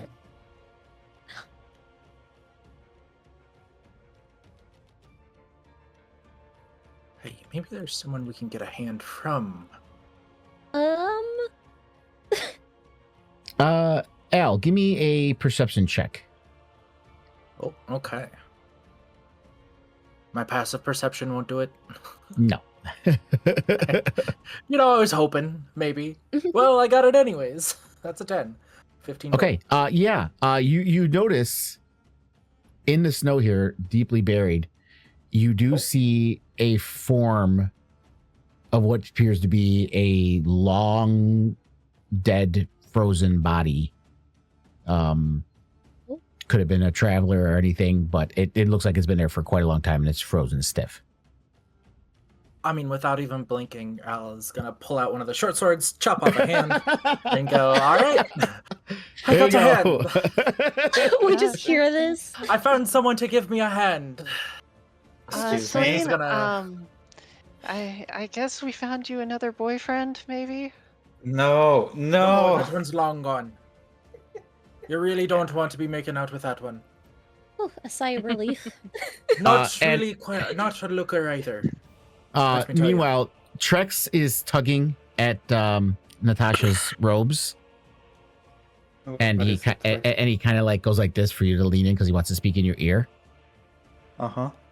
I guess Natasha will lean in. You have bird friend for feather you can pluck. Bird friend? Oh, wait. Tart pop. Yes, that definitely is its name. Yes, Trex will pluck feather. I don't think they will like that, so I'll make sure that they are just pluck one, alright? You see his mouth frown down, his eyes get really droopy, and you see his lips start to quiver. One feather. Yay! He starts jumping up and down. By the way, I'll I Comment pop oh, towards. go ahead. He Me yanks as it a off player him. has lost all sort of like wanting to go after this white moose now, and I just want to figure this out. I'm putting that out there in case anyone has like vehement, I really want to hunt down the moose, but this is very interesting. Yeah, no, Natasha is also interested. Mhm. And as I like soon that. as Trex plop a feather, she'll snap her finger and Potters will go away again. To make sure that there's no more feather flickering. Yeah, you did see Trex kind of hoping that you weren't noticing, was trying to reach forward like he was going to pluck another one, and then it disappeared. You heard, ah. Its Pop-Tart disappeared. Alright, I suppose we have the feather. I mean, a twig is easy enough, and we'll just snap one off the tree that's here. Yeah, there's plenty of them laying around. All right, what That you else can was? Pine cone. An acorn. It's also or from a pine tree. So we also needed fire on this middle one here, and then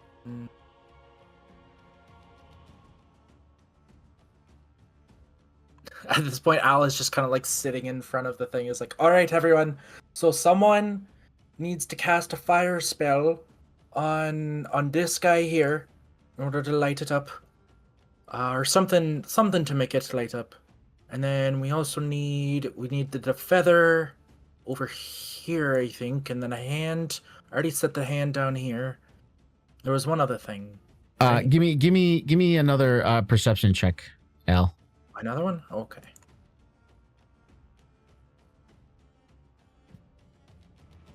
Oh, only 12. That's good enough. You as you're laying that out, and you're real proud of yourself trying to lay this out, you look over your shoulder, and you look at the sarcophagus again, and you notice that once again the engraving of a brazier. Oh, that's right. Hi, Warden. Since you're down there, do you think you could light the brazier? Yes. Yes, I can. Great. This brazier is on fire. Oh, jeez. As you try to light it, Warden, it's not lighting. This brazier is not on fire. I lied. Oh, that's mighty disappointing. It was unintentional.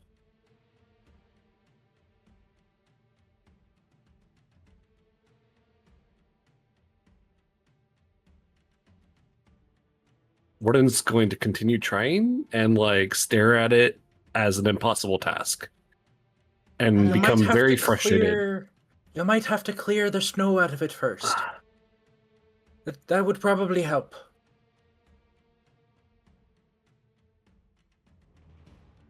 I'll go down. I'm gonna go help. Seraphine's like, maybe he needs some help. Yeah, let's try. And like try steam our starts work coming out of his best. head to the point that he just starts sounding like I a try teapot sacred whistle. flaming it. I don't know. It's technically Sacred flame is raging. not a flame. It's not real fire, but I don't know. It It's technically just is a not flame. lighting. It's just a holy flame. Holy flame. Holy fire. I mean, I do want to remind everyone that standard adventuring gear you all have. We have like a. Torches. Wait, we're tinder not box- using a a torch. tinder I got a box and torch. a- I got a and- tinder and, box. Yeah. You have a tinderbox and flint. Usually everyone has that. Yeah. I just assumed I that use that that. wasn't working because I said I was Well, going it's not. to. And, It's not working. oh, okay, yeah. What are It's not working. what are you lighting in the brazier? I was using a torch. No, now what are you lighting it with? What is the fuel in the brazier that you're trying to Oh. light? Can Might you need to describe the collect brazier and some like wood what's in it first. besides Yeah, it being a yeah. Is metal there any thing? coal? Oh yeah, any, yeah. Any charcoal? I'll describe what's going on there right now in the brazier. The way right now, it's a stone brazier, 20 inches diameter. It's full of snow and pine needles that the winds have swept away from the gazebo. So the only thing that's in the brazier right now is snow and pine needles. Let's sweep the snow away. Some pine needles. I don't know. Maybe you could grab the clothes off that guy and throw it in there, but it's frozen solid.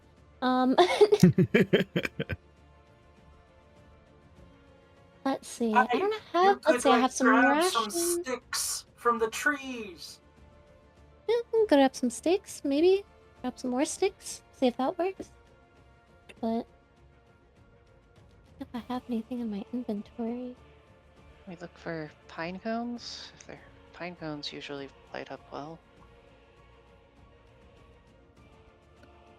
Yeah. I go grab Pine some pine cones. cones. Put those in there. Okay.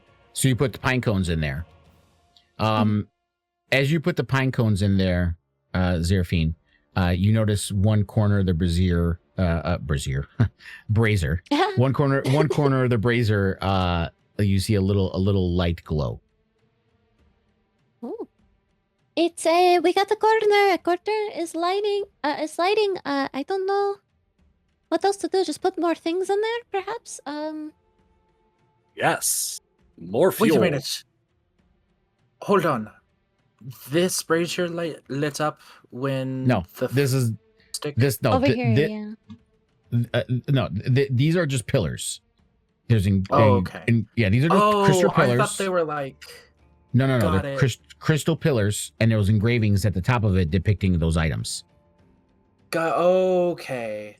Right. Okay. This is an ingredients list, and this is our pot to cook it in. I was just about to say that. I think that's what's happening. So we have Chef the pine Warden. cones specifically.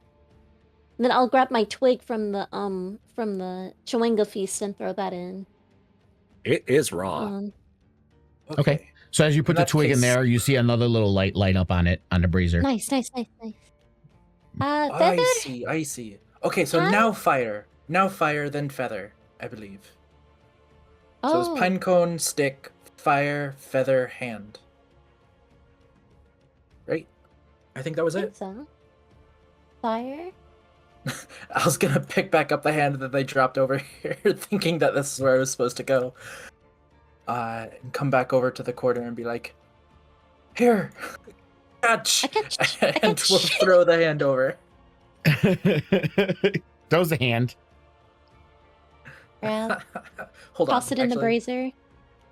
Okay, you throw the hand in there. So you have a pine cone, the hand, Twig. and a twig. As you throw the hand in there, you see a third light up on the edge of the brazier. I guess. we also need fire. And the feather. Feather. That don't show the feather. Trex That won't work very well. Trex is still holding it, by the way. He's just standing there looking at you holding the feather. Trex, Pupils dilated. Can I have the feather, please? And his arm just shoots out, hands it to you like he's handing you a flower. Thank you. And I'll give it to the others so they can put it in the fire as well. Okay. So you got 4 items in there. You see four lights light up on the edge of the brazier. The fire? Then are you lighting it? I will light it. Okay. You light it and it roars into flame. Oh my goodness. And as you're doing that, Natasha, since you're up there close, you hear like the from the sarcophagus, you kind of hear like clicks. Click, click, click, click, click. Oh. Hey, what's happening up there? We can't see, it's real tall. Well, I think it's unlocked.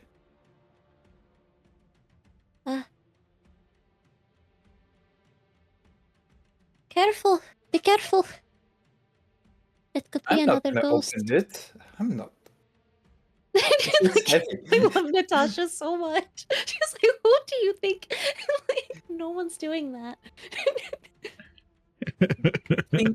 I think there is like an obvious look of greed and disregard for the caution that they were putting in like the mines with the possible curse object, and Al's just gonna throw this coffin open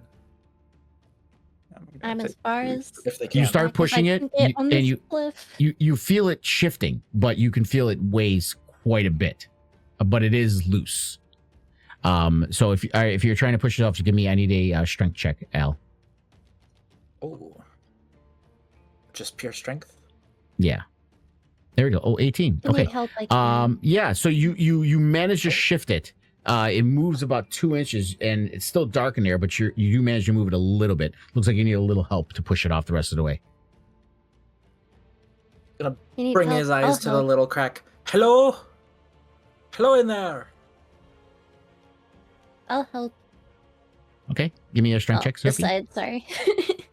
You can do an Strength. advantage since you're helping Al. Nice. Okay. Come on, big money. Nice. What is it? Okay. Nice. So you guys, with a grind, you push it off, and it falls to the ground. And inside, you see a mummy that sits up Oop. and it just looks around,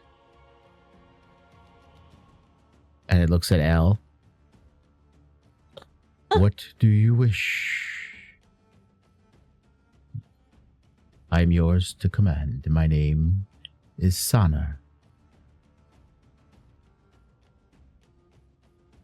I wish to know what the hell you're doing here. I was buried here.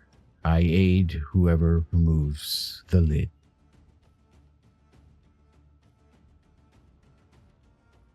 Aye, well, I guess, do you know anything about a stark white moose? I know nothing of a moose. Okay, well then, What is what your do you know about this command? thing? My command is for information. What do you know about this thing? And is gonna point over at the dial with all And the you faces see, and the moon around. It's Yeah, it's just it's about to it's ask, what is that? its head kind of turns. I know With the nothing moons. of this thing. What is your command? Hmm. At least he's not mean. Okay. Does anybody have any ideas about what to do with this guy? Nope. Nope. Serpent starts Start walking ask away him from the about- undead. can we ask We ask him about the moose. Oh, wait a minute. Actually, I already tried. do. I reject that. I mean, let's rewind. When you asked about the moon dial, Yeah. does know, Oh, and his head kind of turns, and he looks. It is a device, a moon dial.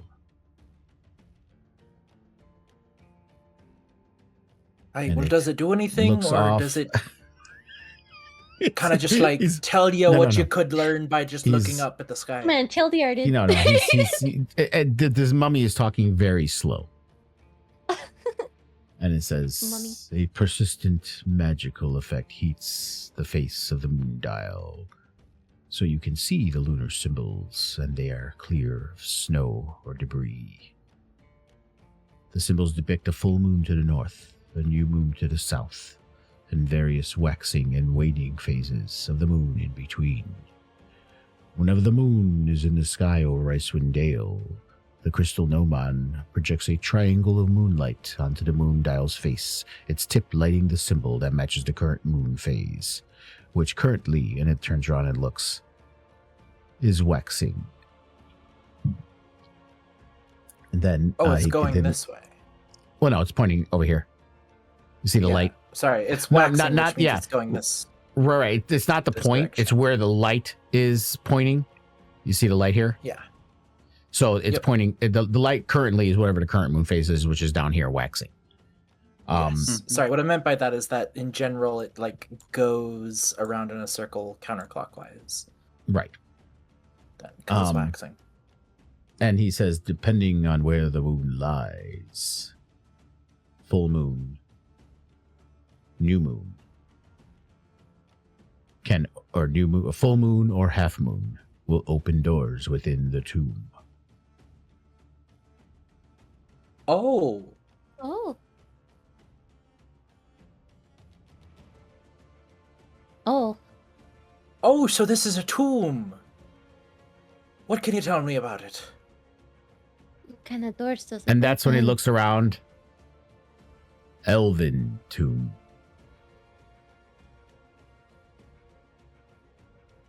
Aye. I look at these statues. Are their ears pointed? Is a moon elf. Yeah, as you look at the statues, you see 6 elevated white marble statues arranged in a line depict slender robed figures facing northward. The engravings on their faces have been worn away by the wind, but pointed ears make the statues identifiable as elves. Well, you said that there are 6 elves. What about this guy? Up in the top up here. He looks at it. Also an elf. But is he like not buried here or something? Or like what's he doing all alone by himself? And he looks. All statues of elves.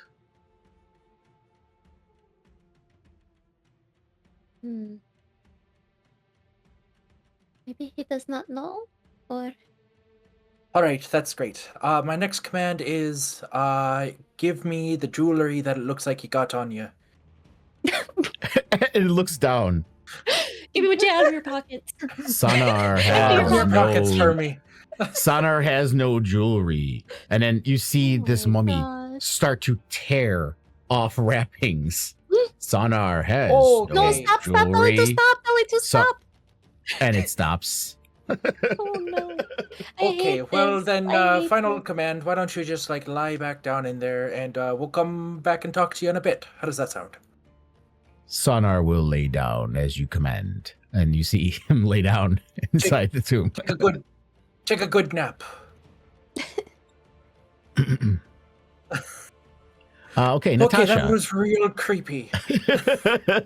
Since you went down over by the moon dial, Yes. you see it rising from the center. The person's at tall, trying to get a gnome on. And as you're looking at it, the snow, like the mummy has said, is melted away, revealing the circle symbols carved in the stone around it, depicting the phases of the moon. You do notice to the west over here, something has punched a rough hole in the wall on the northwestern edge of the depression, creating a dark opening that leads under the hill. That is um, what took my attention, yes. Yes. And if you're looking at them, you do notice that the lunar symbols, you see tiny inscriptions in Elvish around a full moon symbol and around the 2 half moon symbols in Elvish. Oh, I forgot, did Natasha spoke Elvish because of her father, right? yes, Natasha can speak Elfish. Yes. So on the full moon one, you see this inscription. Gaze upon your own face and have 7 questions answered. That's the full moon one. And the half moon one says, unlock the tombs of the half moon. Question. Do both half moon symbols say that, or just one of them? Yes, both half moons say the same inscription. Cool.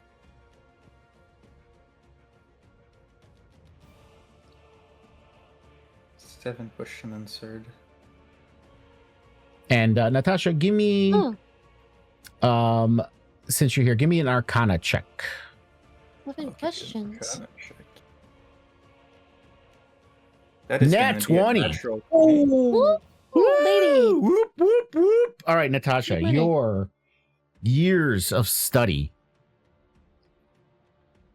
as a wizard, your tutelage under the cleric known as Zev, being elven, knowing a lot of elven lore and everything involving magic. You realize that this gnomon, while it is a practical moon dial, that since there is magic on these symbols and they do open doors, as the mummy has told you, you know that it just doesn't necessarily need to be the moon itself, that a spell like Moonbeam would also activate Oh. Ooh. those Wait. items. We have a level 2 cleric! But I don't know if Moonbeam is a cleric spell. I have it. I have it as one of my subclass spells, actually. Well, It's always prepared. Yeah. so the moon So watch will out, open the door. DM. A Moonbeam spell, as I know of, would also work. I You was said gonna that someone say moonbeam, huh? Yes, I I mentioned the did. spell Moonbeam. I'm just staying away from the zombie. Don't worry, I told him to take a nap. You should be fine. You see Sanar stand up. Mummy, No, not get back down. zombie. I will lay down. And he That's lays down. okay. and then he sits back asking up about again. what kind of dead creature that you are was not a question. No. And he Get lays back in down your again. coffin. Okay. Anyway, I didn't want to startle you, but just like real slowly take a look behind you. I was talking to Natasha. Yes, I have noticed. I was gonna point Yes, these you two do. You do out. see some animals in the darkness over there, which are newly acquired dark vision now. You do I see that see. you see a fox and a goat as well, kind of milling around in there. That is not a combination I see every day. Also this place, I mean, at least to me, seems pretty holy. So they might be not exactly a regular fox and goat. I don't know, that's more of like a story thing, but generally that's what happens in these sort of holy sites, you know.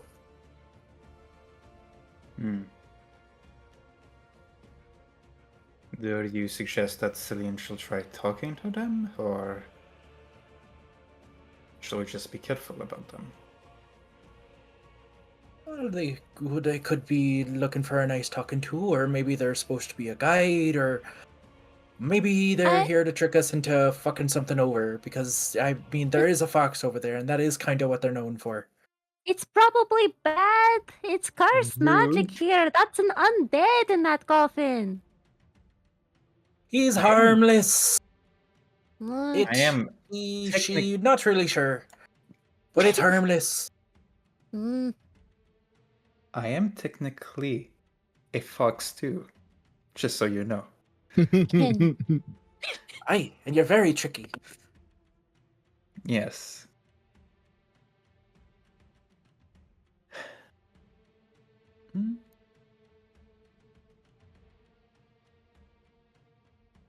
But, Zifrin, do we want to attempt something with the Moonbeam spell here? It's pretty powerful magic, but I could. I don't know if we were still planning to fight that moose or not. Yes, that is kind of my priority right now. Sanar sits Also, up. do we even... Moonbeam. That's And great. you Sit see- back down, bud. And as he's sitting down, Zerfine, give me a perception check. Perception, I gotcha. Alright. Is it good? No, it's not good at all. Oh, Oh, Jeez Louise. yeah. You see him just lay down. You see his hands kind of go up, but then they go back down into. I don't like it, I don't like it, I don't like to him it. with him. Okay. He stopped moving. Actually, Okay, what were you Warden's standing right there in front of him. So Warden, you go ahead and give me a perception check as well. All right, Okay. Celine, both of you. Amaranth's Warden's kind of behind a gonna mirror tree. The things that he's doing, Yeah. though, like Let's make sure he doesn't get out of that coffin. Yeah, or so trouble. Celine and Warren, both of you can give me a perception check since you're standing right there by Sanar. okay. that's pretty decent. I mean, it's average. That's average. That's good enough. As he's laying down, and Celine, yeah, you notice this as well. As he's sitting back down after he says Moonbeam, And as he's sitting down, Zeraphine kind of turns her head. She doesn't notice anything else. And as he's sitting down, you see his hands kind of going up, and you see sparkle of energy on him. But then it stops as Zeraphine says, "Sit down." And he just puts his hands back down again. Wait, can the mummy cast Moonbeam? I don't know how Al would know that because he didn't see shit. Oh, fuck. That was me. Right. I know. Al's staring real closely at this Um, one up here going, do we even have 7 questions to ask? I'm just like, No. I'm just holding my amulet like, oh, it's very powerful magic, but I But could, I- yes, yeah. I suggest we go back on our main goal, dealing with the white moose, as it is the dangerous thing to do that needs to be done ASAP. Then we can Yes. come Yes. back to this. This Yes. doesn't have any time limit on it. We can come back to it. Well, it might be dependent on the moon and the phases of the moon. The current moon could be the right moon, and when we come back, it could be the wrong one. By the way, this mummy is casting magic. Stop him! No, it could be good magic. I Prepare to haven't cast detected Turn that it was bad Undead. magic. There's another fox. What's terrible is if like I do divine sense, I will be pinging the mummy is like definitely not a recognize goodbye. Do I well, recognize the magic? Yeah, I would say if you want to do your divine sense, I mean, you'll definitely know it's an undead.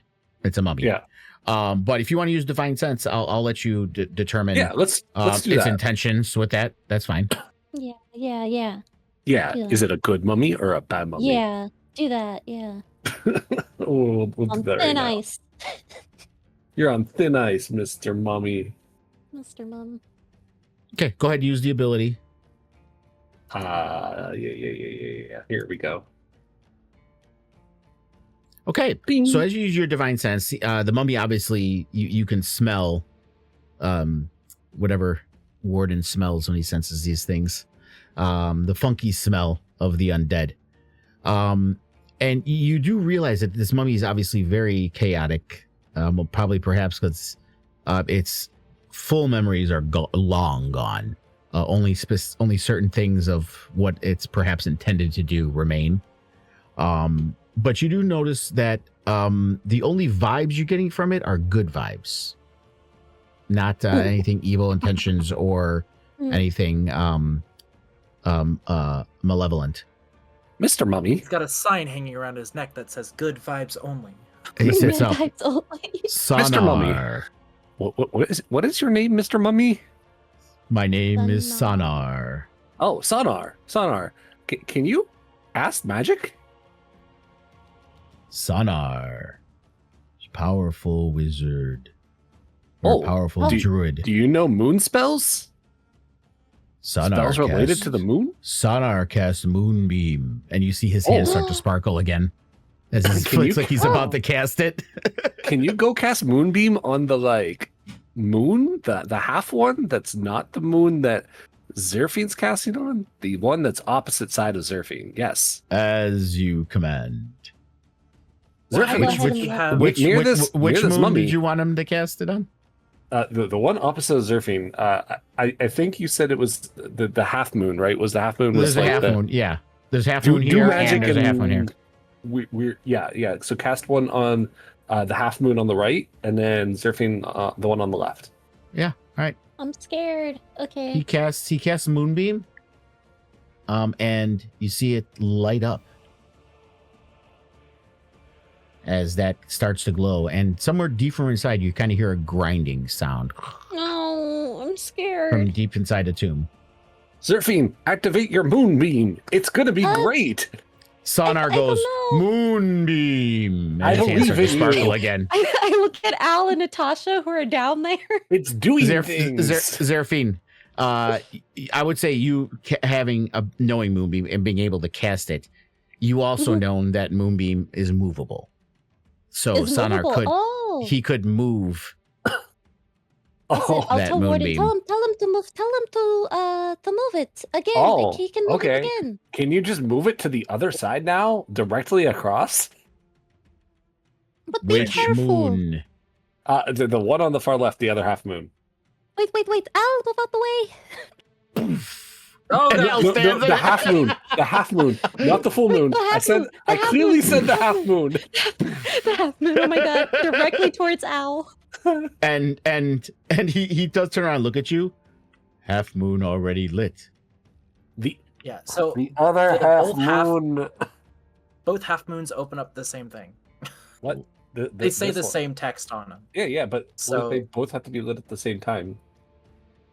Well, we just No, heard we that already this did one that. opened up. The stuff. mummy shrugs and he moves it. Yeah, they're both lit at the same time. Whoa! It's magic. Well, this one would no longer be lit, right? I'm pretty yeah, sure. yeah. But you The whole don't screen hear turns any upside down. change in grinding sounds or anything. Warden, like after you guys say that, like that, Warden's just like starts throwing snow. He's just like, I'm so frustrated right now. Warden. I explained this. It was very clear. They both have to be lit at the same time. I don't get this. And there's just like steam coming out of his ears. He's like, why you do this to me? He's I crashing protect you out. guys. Well, we could also just wait a couple of nights, and then the natural moon will be over here. Oh yeah, I did forget that. I have the sounds of the door. There you go. Wait, what is the current moon? Like, is it? It's Is this it one, it's this one here, It's the this one. waxing. Oh, okay. Yeah. Matter of fact, if you look on It's- the calendar, it actually tells you waning okay. crescent, saloon waning crescent. So did the mechanical noises stop after we moved it? No, it didn't. You didn't hear any change in sound when you moved it from this one to this one. Can we move it to the waxing one? Oh, wait. It's already Oh. it's already lit up by the current moon. Oh, Just to get you caught up, Moby, for what the mummy told you. yeah, I must have missed this part. Yeah. The mummy said lighting up full moon and half moons opens doors. Oh, okay. Then full moon Also, it is. the moon is not waxing. The moon is waning right now, Waning, according to the correct. calendar. Yes. I corrected So that we're when going- I pointed out the calendar. Yes, waning. Got it. Okay. Light up the full moon.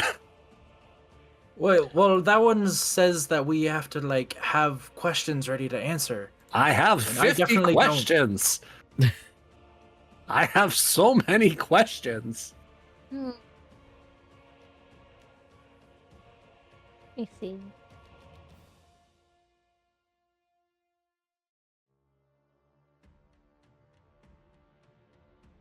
So, Intrepid Adventures, what do you want to do? I don't want to do that. Well- I'm trying to see. And I'll say there is room to move around the Moonbeam Alley. You won't get hurt if you guys walk into that. Why? You Yeah, can walk around yeah. it. Okay, I thought that this was just going to be like we've solved the puzzle and now there's going to be a little prize in this coffin. I did not realize that there's presumably going to be a lot more to this place. Yeah. That's should why I'm be saying very let's go careful. back to the White Moose and come back Yeah. to this later. Yes. I'm also afterwards. now thinking that that should be the thing that we do. What the moon? We'll deal with it later, Warden. We'll have to come back, Warden. We can come back to this. Yeah. What you if must it's keep your gone? wits about you. What if someone takes the moon? All right. Don't take If the moon, someone Warden. takes the moon, by the time that we get back here, I Yes. will pay you all of the gold in the world that you want. Excellent. Literally, I'll do anything for you. If that Armor happens. is expensive.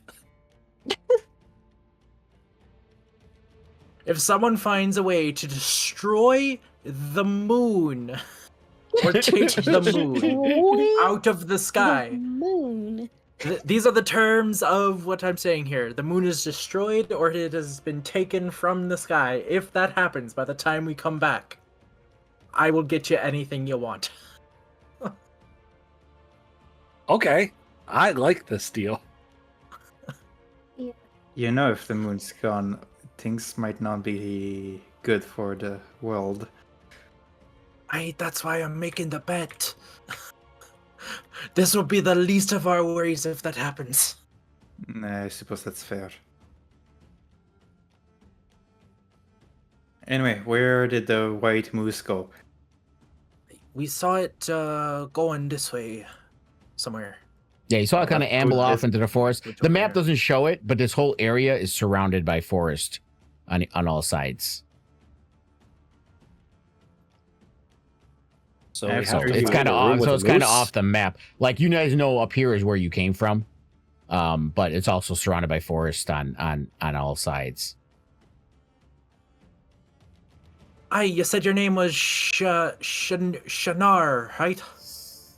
Sonar. Do you mind, Sanar? Do you mind unlocking your tomb for us the next time we come by, so we don't have to do the whole hand thing again? Sonar turns around, points to the sarcophagus and the lid on the ground. Tomb open. Oh, so anyone can just come up and kind of talk to you now. Sonar listens to whoever freed Sonar. Which is you. Oh, great, which is us. That's good. Oh, Whoa, Celine just Where are running you in. going? Celine, what you doing? Celine, we did come in. I'll let you know what you see as you come in, though. Okay. So as you go in there, and listen, my wife, she's a tiefling death cleric, and she does shit like this. So seeing a tiefling running in like that, it felt perfectly normal to me. The spacious chamber tucked under the hill is strewn with bones and holds sleeping forms of silver, harmless animals, foxes, hares, goats, owls, and that shared a space peacefully. And you do see broken statues and stuff like that. And over here, you do see a door that is now partially open on this end over here. And over here, you kind of see something glinting on the corner over here.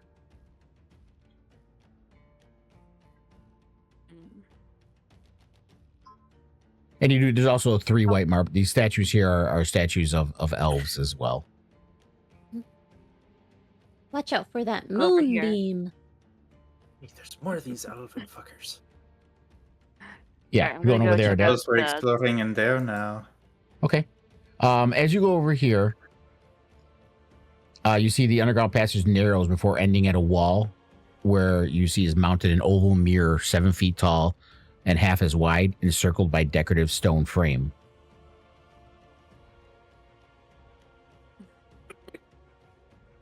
Can I, like, hold up the head and examine in the mirror? Yeah, you can hold up the head and you look at the mirror. The mirror seems to be doing nothing. It just looks like a mirror at the moment. But I would say just with your passive perception, remembering what the inscription around the full moon was, you do remember that it did say gaze upon your own face and have 7 questions answered. So you do know that looking in a mirror is gazing upon one's face. Okay, out of character, that must be what we talk to for the questions once it's the full moon. Yeah. And you did see, like I said, you did see a door down here that's open and ajar. I think I'll wait for everybody else to come in and then look at that. Well, okay. Well, I guess we're not gonna go chase after the moose then. Also, I need everybody who's walked in here, give me a perception check.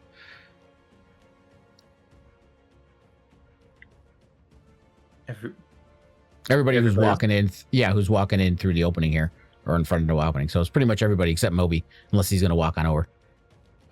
Yep. Yeah, you got to go down the stairs and around. Elevations. Over here, Moby. Oh. Yeah, unless you're looking to jump down about 15 feet. My goodness. Alright, I can see pretty extensively, but I don't see. yeah. Oh, there she is. Okay. Like I said, go ahead and give me those perception checks, guys. Everyone? Well, now everyone. that we're in here, we may as well. That's real bad. Yeah. Al apparently has his mind on something else right now. He's concerned about these moonbeams and these doors and figuring out some puzzle. And he's just looking around frantically, trying to figure out what's going on. Natasha is just exasperated that people are running in, not paying attention to stuff. And we got to find a white moose and no one's listening. And Trex is tugging at her robe and all this other stuff. Oh no. Celine And Seraphine, you two seem to have your heads on a swivel as you're walking in, and you're looking at this broken area that no one seems to have questioned, that this wall was basically blasted in. And as you're looking at it, you realize that this wasn't like a natural like deterioration or an animal, that this was blasted in by something with power. Either a magical spell or something like that. That this wasn't just a natural erosion of the wall. Someone broke into here. And Al, you see on this end a locked door, and just from spatial awareness, you feel that this is the natural entrance of the tomb that's still closed and locked. How much do you want to bet that it needs to be a new moon for that to open? And then the door that's ajar down here as well. You see. Yeah, that's what's catching Al's eye right now. There's a shiny glowy, and well, my pockets seem a little empty. Oh, I do see it. Oh, I didn't see that. Oh. I tried mentioning it multiple times. As you go in, as you're walking up, Al, you notice that the door has an engraving on it, and it seems to have a white semicircle, like the symbol of a half moon. And knowing that sound you heard, that perhaps this is the door that opened when Sonar cast Moonbeam on the half moon. Looking inside, you see the circular chamber has an intricately carved dome ceiling that's about 20 feet high, and you can see a beam of light shines down from the top of the dome, illuminating a rectangular stone sarcophagus. Like Indiana Jones, Al is gonna just like creep forward, looking left, looking right. That's so Once weird. more. I just want to say, because of the foundry effects, you're like a spiral because you're invisible, and then when you step towards the light, I could see your token again. Yeah. Mm-hmm. I mean, Al's gonna attempt to open whatever coffin or chest this is. Oh. Okay. It's a sarcophagus, so you need to Okay, another one. push it. Yeah, give me a strength check. As you put your hands on it, it feels heavy, but not as heavy as the one that Sahar was in. Oh, okay. That's good. Oh, that's a dirty fucking 20, Oh though. yeah. So Oh, nice. Zerfine, Al's eyes seem to be like glowing. He's so like excited to open these things. And he just shoves this whole stone off. And inside, you do notice that there is a withered corpse of an elf in tattered robes. Doesn't seem to be a mummy. And as you opened it, a rush of air disturbs the cadaver's robes, which have mostly crumbled to dust. And you do see inside there's some few items. There's an unstrung bow, just a regular bow unstrung, 6 silvered arrowheads, and a wooden cup with a winged fish etched into the side. So those are just mundane items that you found in the tomb. Well, bud, you're probably not gonna need any of these anymore. Just gonna pick it all up. Yeah. I put it in the chat, so if you want to, create items and put those in your inventory, go right ahead. Yeah, I will. Oh. I stopped clutching my medallion. I haven't heard Amaranth. What have you been doing in this on? You're just following everyone? Is the thoughts of Thistledown still heavy on your mind? A little bit, yes. But as I came in here, I don't have dark vision, so I can't see, so I'm just kind of like clinging on to Warden. Holding no tight one's to you turned on 'cause a he can't torch. Zeraphine has not done midnight eyes. They're like, fuck Warden, and Amaranth let him stumble around in the dark. Yikes. Couldn't be me. Yikes. You guys do Sorry notice, about it, guys. Natasha, because Warden can't see shit. You do see there are some stairs leading up this way as well. Ow. Yeah. Ow. Ow. That is a wall. Yeah, this is a dead end. Just to let you guys know, since I can't see I the don't know where stairs, you're this is a pointing. dead I end. cannot see. There's a dead end behind Warden, me. you're going deeper and deeper in. Maybe it would be best if you go back outside. Where you I can can't see. even see you. Oh, what? Do you not Hold have my a torch of hand. any kind, Warden? We're gonna Yes? do a train. Little Warden pawn. can hold my I hand. have two Amaranth- hands. One for my shield, and one for my sword. Oh, jeez. I'll I just mean, tie Which him the and one from tie your logical. him with a rope. Logical. Warden, if that's the attitude that you're gonna take into this, just get rid of the torches then. Exactly. Then why do you have I'm- torches on you? Just in I'm case just gonna- you need a torch to hold. Oh, jeez.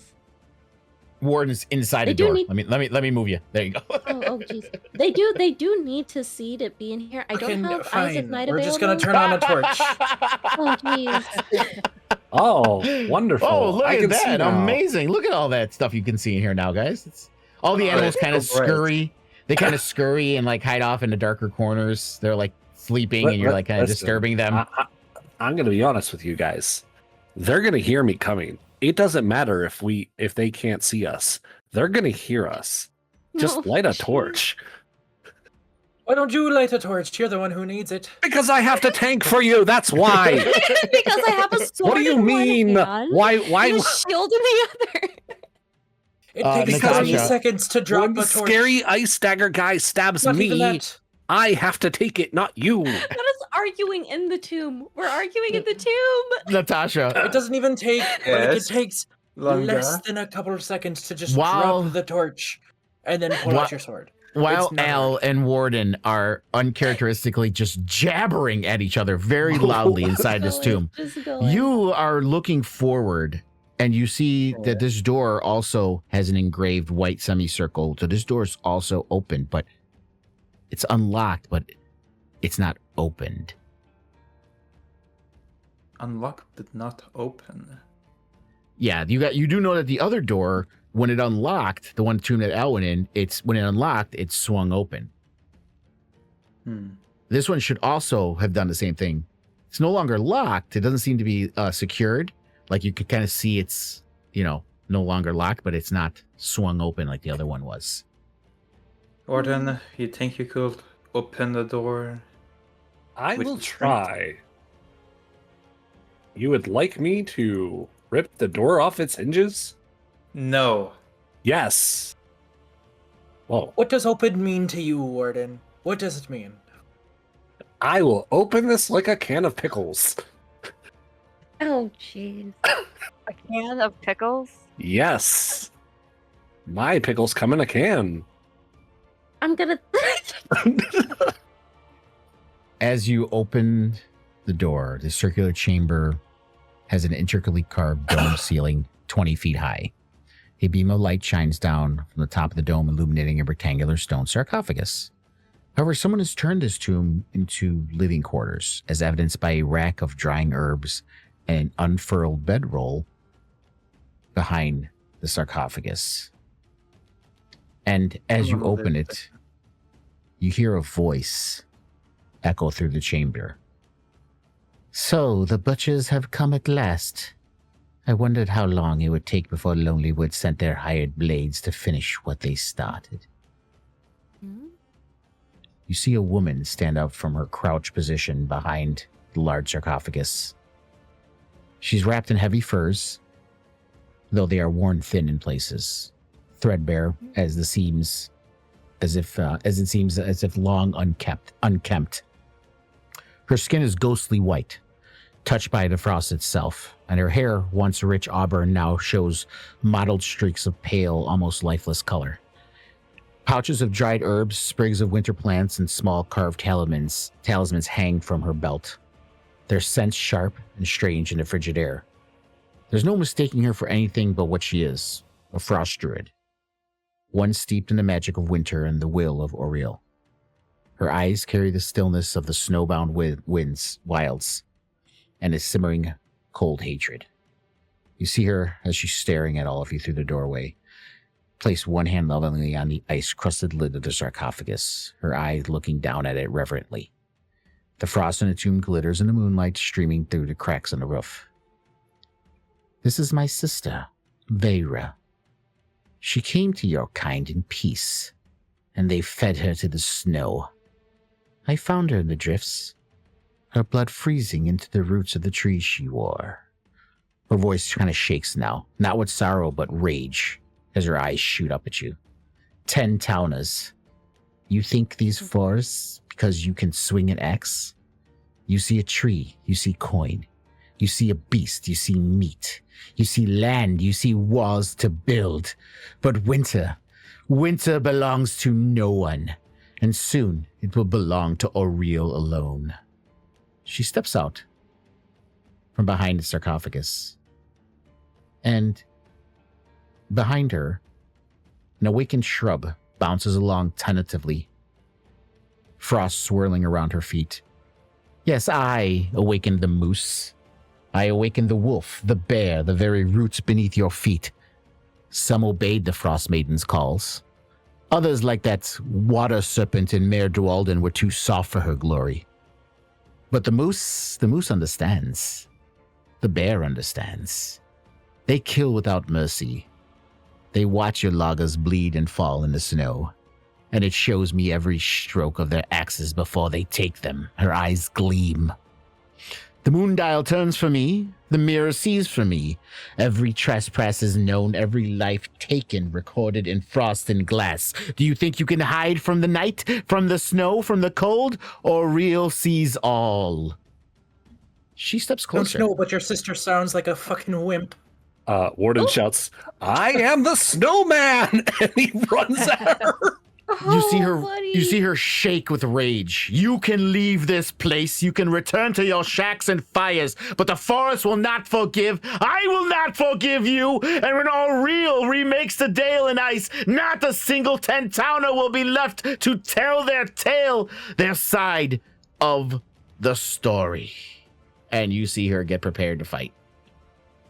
The Great. Awakened Shrub Al drops the torch. kind of steps back, almost fearfully.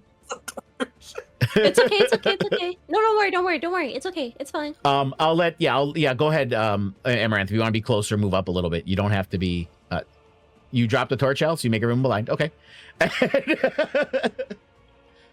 And we will begin an encounter. Let me remove Trex.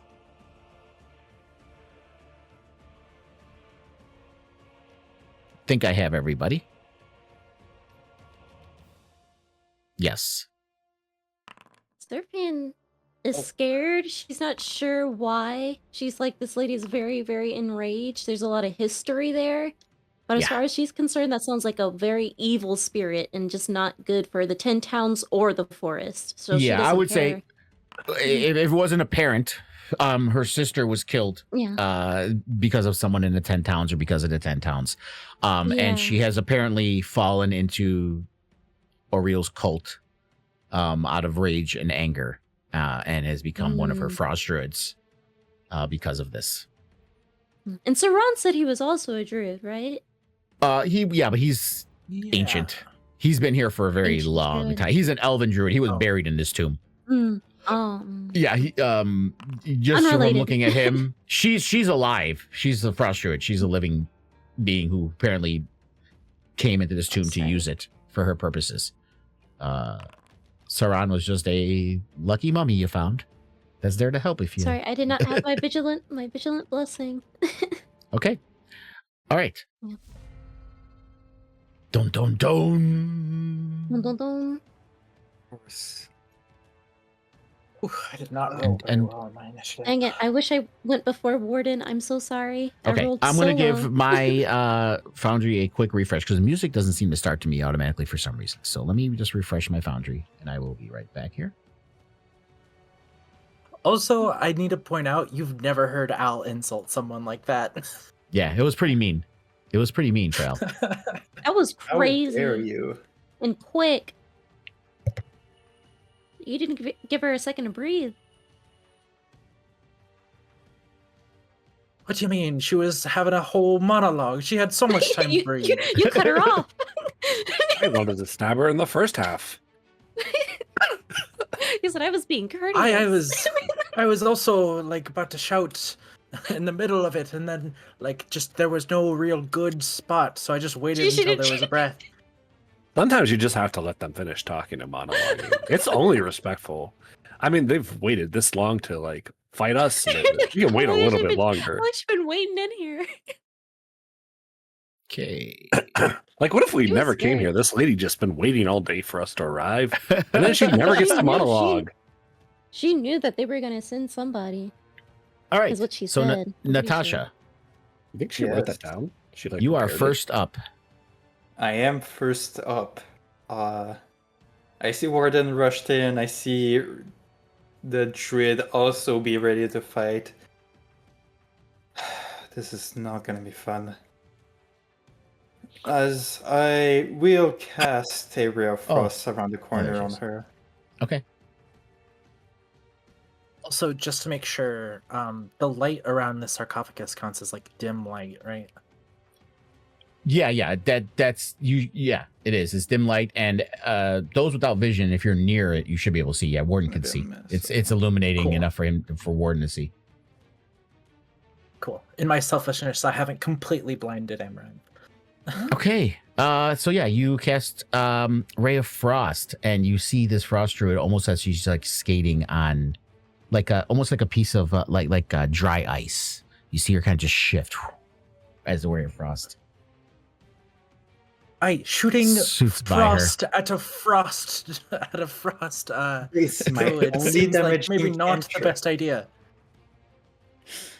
Oh, dang it. I didn't even think about that. Oh, jeez. Amaranth, Yeah, as you Amaranth stumble will- through the darkness. yeah, fly up slightly, trying not to hit the ceiling. And by the way, the ceiling in the tomb, it is a 20-foot high ceiling, so there's a lot of room in the ceiling once you get in there.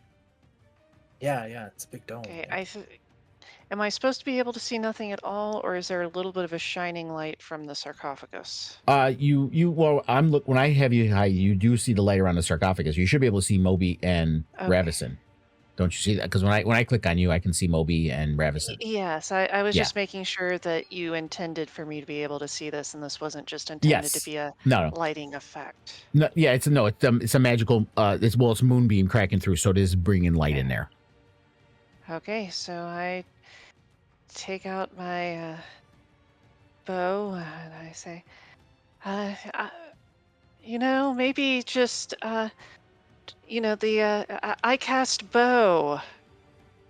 That's what we do, right? Cast bow, cast sword. Cast Bo! Bo, I cast you!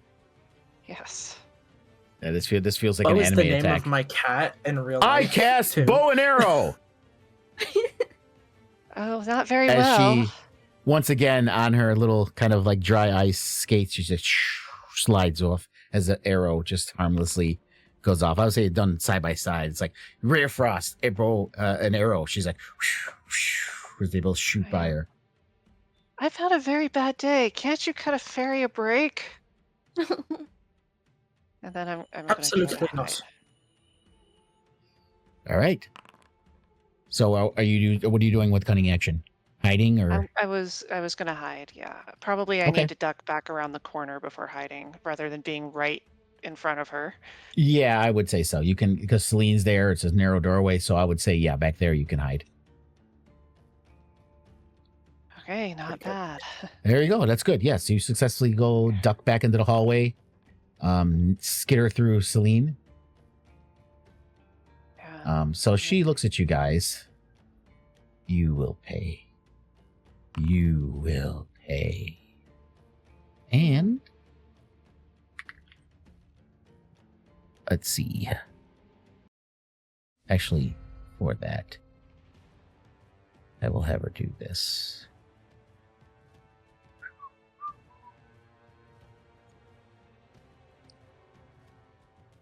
You see her start to get her herbs out, and you see her chanting. Those spellcasters, you would know she is casting a spell.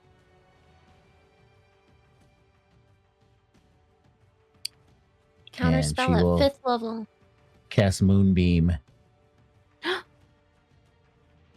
to get 3 of you.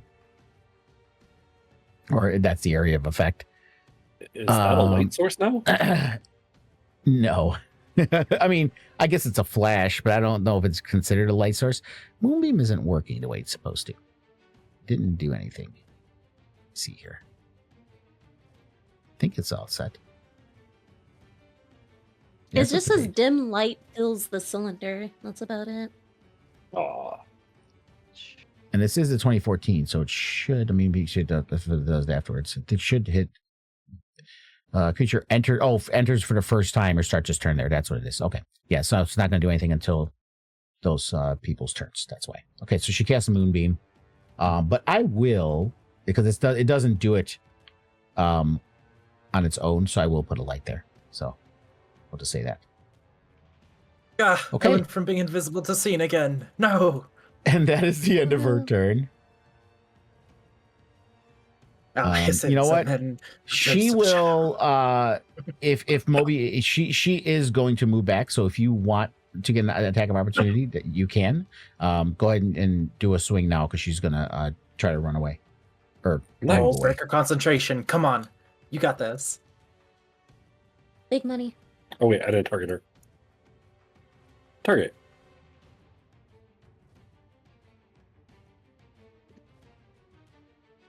Oh, that's a good. It hits.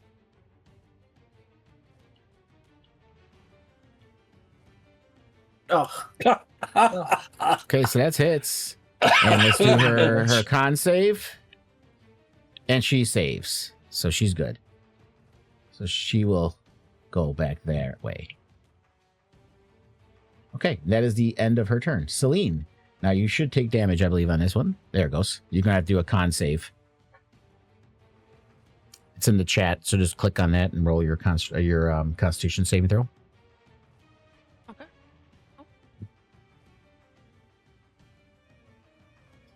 You don't have to do it in your sheet. It's right in the chat. There you go. All right, so you save, so you only take half the damage, but you do feel this moonbeam you kind of try to move out of the way, and it kind of nicks your shoulder, and you feel the burn of it. You take 6 points of damage as it burns down upon you. And what do you do? Well, first of all, I'll use Cure Wounds on myself. Okay.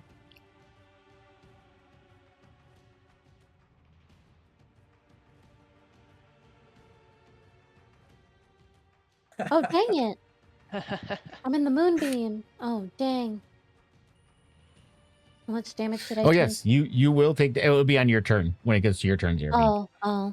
Yeah. Okay. When it comes your turn, it's going to roll the damage, and it's going to prompt you for a Constitution saving throw, just like it did for Celine. Same thing with Al. Oh, Constitution. Yep. Yeah, I only have a +2 to mine. I hope I stay up. I think I'll end my turn there. Okay.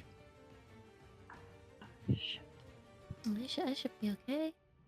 Yeah, I should be okay. It's only 2d8, I think. You'll be fine. Plus, if you save, you take half damage. You'll be fine. Yeah.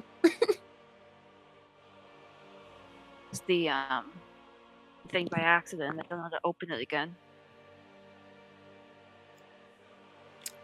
What was that? Sorry, I said I closed the turn thing by accident to end my turn, but I don't know how to open it again. Okay. Just go into the left menu, and the second icon where it says combat encounters, you can open it in there, or if you right click it, it'll put the combat tracker back. It'll pop it back out. L, you are within the moonbeam. I am within the moonbeam. All right, Constitution saving throw. Let's do that. No situational bonus. Let's see what we get. A 16. That's pretty good. You save, so it also nicks you in the shoulder as you kind of dive out of range, but you do take 4 points of damage. I'm fine. What is this active effect that is on me? It's that's right. Dread Ambusher, baby. I get 2 attacks this turn. Yeah. All right. Ooh. So I also get an extra 10 feet of movement this turn if I need it, although I don't think I will. Al is going to immediately run away from the light, going 5, 10. Warden, can you see me? Like, am I completely in darkness? I'm asking Warden because I know he doesn't have night vision. Yeah. So. Yeah, I don't. can When I kinda click on see them, you, I you're don't like, see you. Great, you're dark. Yeah. Yeah, I don't see don't you at all. see you. I think you see Celine. That's Celine over here, Warden. No, So you I can't- saw Al here Oh, okay. over on the left for a bit, and now he's gone. Okay. Okay. Yeah, so he it's can't see you. 15, 20. Okay. So now even if someone has dark vision, they also can't see me. I will then use my bonus action to cast Hunter's Mark. Let's make sure this is targeted. Hunter's Mark. Yes. Can I spell? Cool. I'm then going to, with my bow, just take a nice attack against this fine druidic lady whose sister is apparently dead in this coffin. And I don't know if they can't see me or not. So should I be getting advantage or should I not be getting advantage? It can't see you Yes, that's my for what mechanical reason? So as part of being a Gloomstalker Ranger, I have, when I'm in complete darkness, I am invisible even to people with dark vision. Ah, But okay, something like True Sight can still see me. Yeah, she does So- not have true sight. I can definitely tell you. Let me take a look here again. Let me just read it. I want to read the Yeah. feature. It simply says, you You're- are also adept at evading creatures that rely on dark vision. While in darkness, you are invisible to any creatures that relies on dark vision to see you in darkness. Yep. Yeah, so I would say, yes, she cannot see you. Awesome. So I will take this attack with advantage then. Now, her not being able to see you doesn't mean she doesn't know you went that way. She just can't see you. Okay. Well, I rolled a 6 on both of my dice. Yeah, you did. And did it add it automatically or not? Let me see. Yeah, I see 6 and 6. Yes. And because of Dread Ambusher, on my first attack, if Extra it 1d8 hit, damage. I add an additional d8 of damage. Yeah, so I'm not sure if it'll add it automatically. Try just doing the damage. It did. Oh, it did. Okay, cool. So you don't have to put it in situational then. All right, Oh, she's got to do her Yes. con save, 12 and damage. she saves. Cool. So I get another attack because it's the first round of combat. Yep. So we're just gonna go again. Another longbow shot, just one after another. This is rapid fire, just like whoosh, whoosh, as they crack through the air. As halfling rangers do. Yes, Fun, we fun. do. That is a 15 to hit. That hits. No, I will still not be using favored foe because I have Hunter's Mark for another 13 damage. Ooh, Boom, boom. spicy. And she's got to do her concentration save again. Come on, fail. And she saves. Ah, dang it. Cool. Sorry, Zerfine. I I actually want her to keep concentration. I don't. Really? Okay, well, either way, she knows where the arrows came from, so I'm gonna move another 5-10 feet and end my turn. Yeah. And I keep in get mind, an like, additional 10 feet of movement as well. yeah. On this And turn, keep in mind, so- like I said, the way those things work, like not being able to see, like, for example, magical darkness, you can't see. That doesn't mean you can't attack. What it, mechanical wise, when you break it down to the brass tacks, what it means is the person's attacking with disadvantage. So it doesn't mean Yep. she can't attack you. It just would be with disadvantage. Yeah. I just want to. Yeah. It's an in-character move. They're just trying to Oh, get yeah. away from where they attacked from. Yeah. And the awakened shrub. The awakened shrub, Whatever and you this see is. her kind of snaps at it. Move it. Go. No, buddy, No. no, stay over there. And you see it kind of shuffle nervously, like unsure what to do. Oh, And it kind of goes down here, and it looks at Warden, no. and you see it little. It kind of, it's cold. It doesn't have a head because it's an awakened shrub, And but you see, if it had a head, it'd be kind of like it's turned the other way, and you see like a twig come out, and it tries to rake him.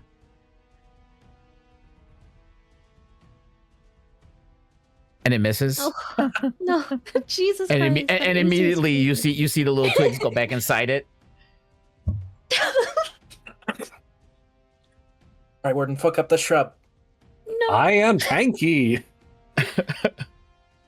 See, Al, this is why I don't carry the torch. The torch.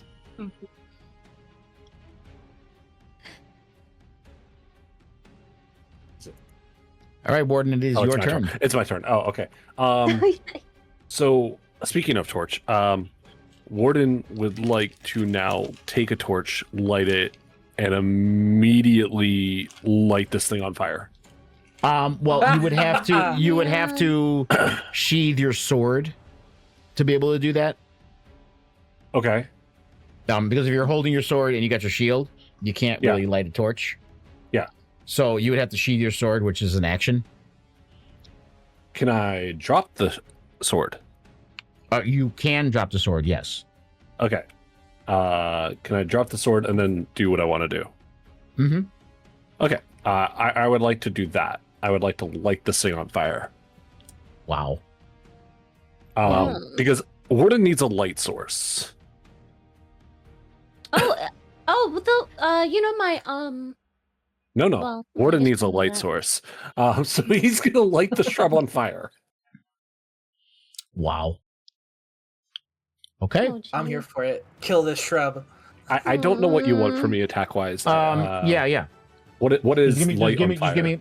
I'm looking what fire damage from a torch would be. I'm assuming it's going to be like 1d6 probably, or 1d4 at most. I'm pretty Let me sure an see. improvised weapon is a D4, and the torch has a D4 fire damage. Maybe, unless I'm wrong. How much damage torch is a D improvised weapon? 1 fire damage, then it's probably the 1d4 for the improvised weapon because he's throwing it at it. Okay. So if you want, I would just rule it as 1d4 plus 1. Okay. So yeah. We would do it as a improvised attack, which I don't know if there is a. I have unarmed strike. No, that you would definitely do a lot of damage with your strength modifier. Okay. But improvised attack, I think, is also uses strength modifier, doesn't it? Yeah. Yes. So Okay, they so also yeah. add their thermal for the damage. Yeah. So go ahead and just do the improvised. Just Just do put an unarmed accurate strike. proficiency. Just don't roll the damage. Okay. Wow. Would you consider this a melee weapon? Well, technically it's an improvised weapon. That's what it's called. So it's Okay. gonna so I'm not gonna let you do divine smite. Okay. Just, Just thought I'd ask. I thought I'd ask. I already knew where it was I going. knew that's where the question was going to. Yeah, I already knew where it was going. So let me do one thing with him first here. Let's see here. Would you consider him now a light source at least? Oh, I'm already working on that.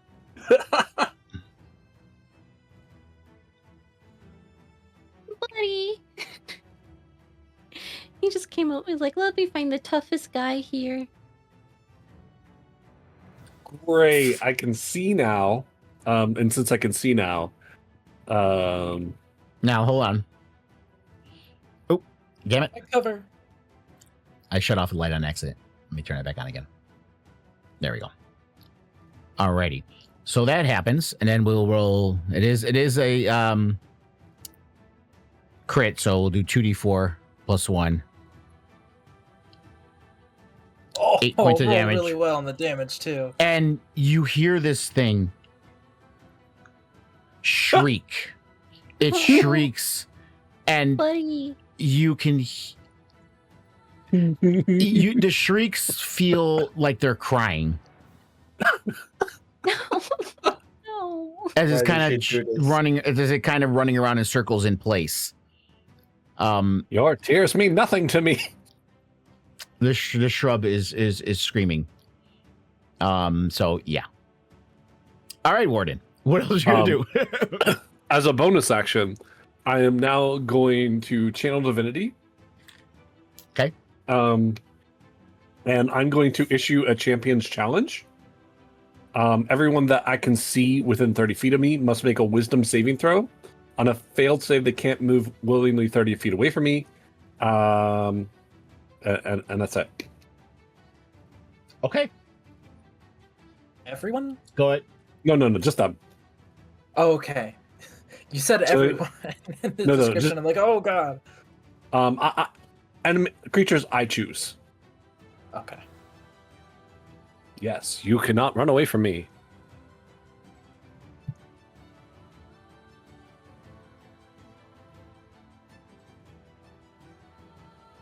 I don't Okay, know go why ahead and I did use. this, actually. You go ahead and use the ability so it pops up in the chat.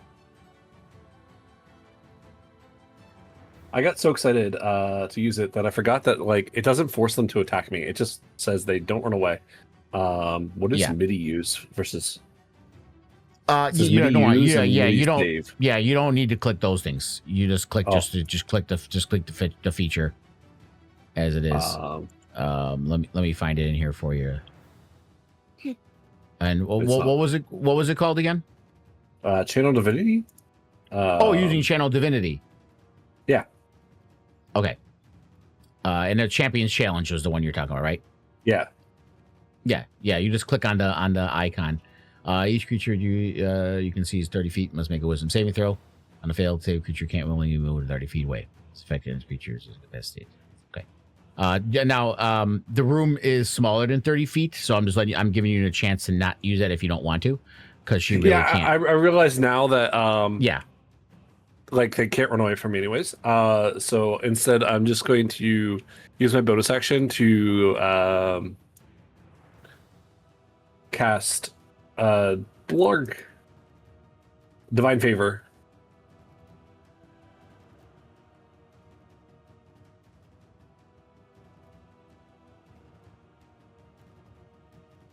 Okay. Okay.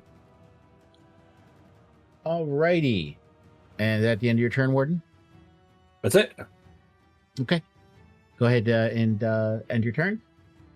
And we'll just do Zeraphines, and then we're done for the night, as it is just about 8 o'clock. And Zeraphine, you have to do a Constitution saving throw. Ah, okay. Oh, it's only 3 there we damage. go. Yeah, it's not much. Yeah. Oh, is it not rolling? What happened? It did. Whoa, On it. whoa. That is Oh, no. sorry. Whoa, You whoa. clicked a lot of times. Okay. 'Cause Sorry. I didn't see- it's okay. In the chat, you see where it says Constitution saving throw next to your name. There's that little. Yeah. I clicked on the D20? dice. Yeah, nothing showed up Just- the first time. Sorry. Oh, you know what? At the bottom, if you notice when No, you hover still over nothing it, is showing up. you don't see it Yeah, in the nothing chat. still is. Yeah, I clicked on the dice. Yeah, nothing showed up. Yeah, sorry. Okay, let me. It's okay. Let me click it for you. There you go. Yeah, I clicked on it a few times. Sorry, nothing happened. That's why I was There you clicking go. on it. Sorry. So you did fail. It's okay. It's okay. Mhm. Don't worry about it, Bree. It's not a big deal.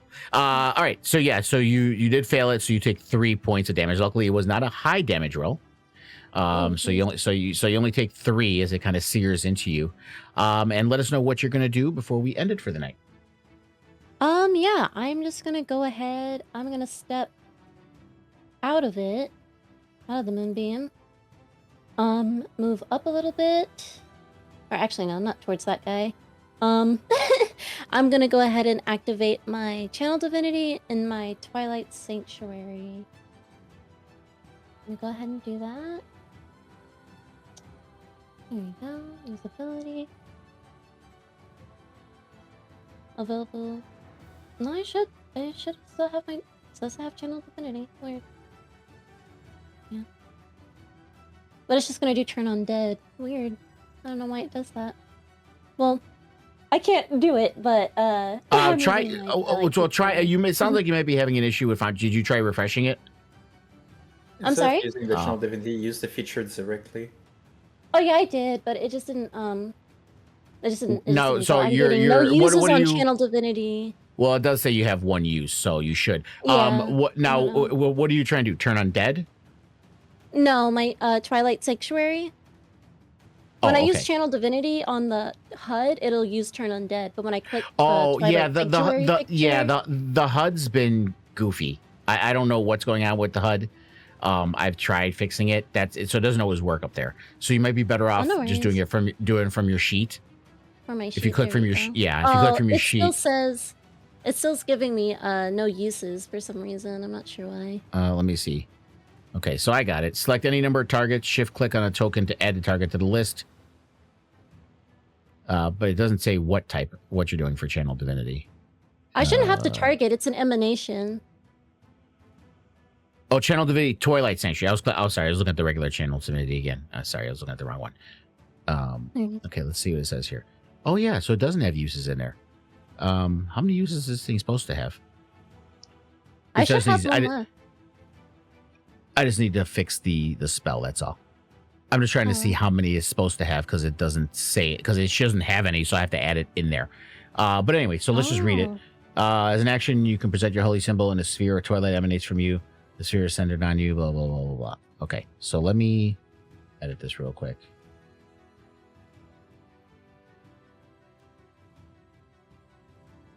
Consumption. How many uses is it supposed to have? My Twilight, my Channel Divinity right now, I have still just one per short rest, but I haven't used it.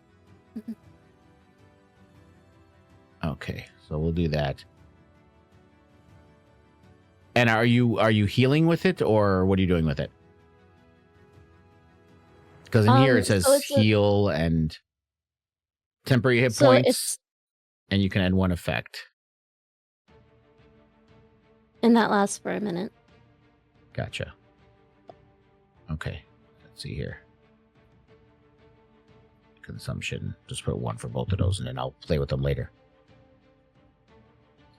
Okay, so let's try this now.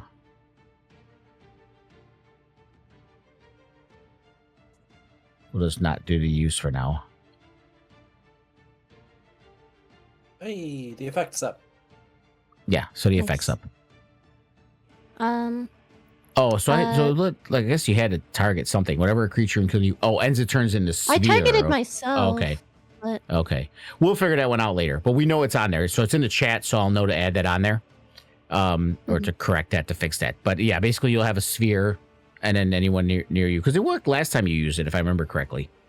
It did, yeah. And then, and then you get 1d6 plus your cleric level. Okay, so we will put that one in there, and I will fix that one for next time. Was there anything else you were going to do this turn? No, that's my turn. Okay, so we'll be at the top of the round next time. And we will end it here for tonight. And see what happens with this. Oh, there you go. Okay, so it did do it for you this turn. Okay, cool. All right, so that worked at least. Okay. Yeah. It just doesn't show the sphere, I guess. Yeah, it doesn't show like the radius. Yeah. Well, I'll play with it and figure it out before next time.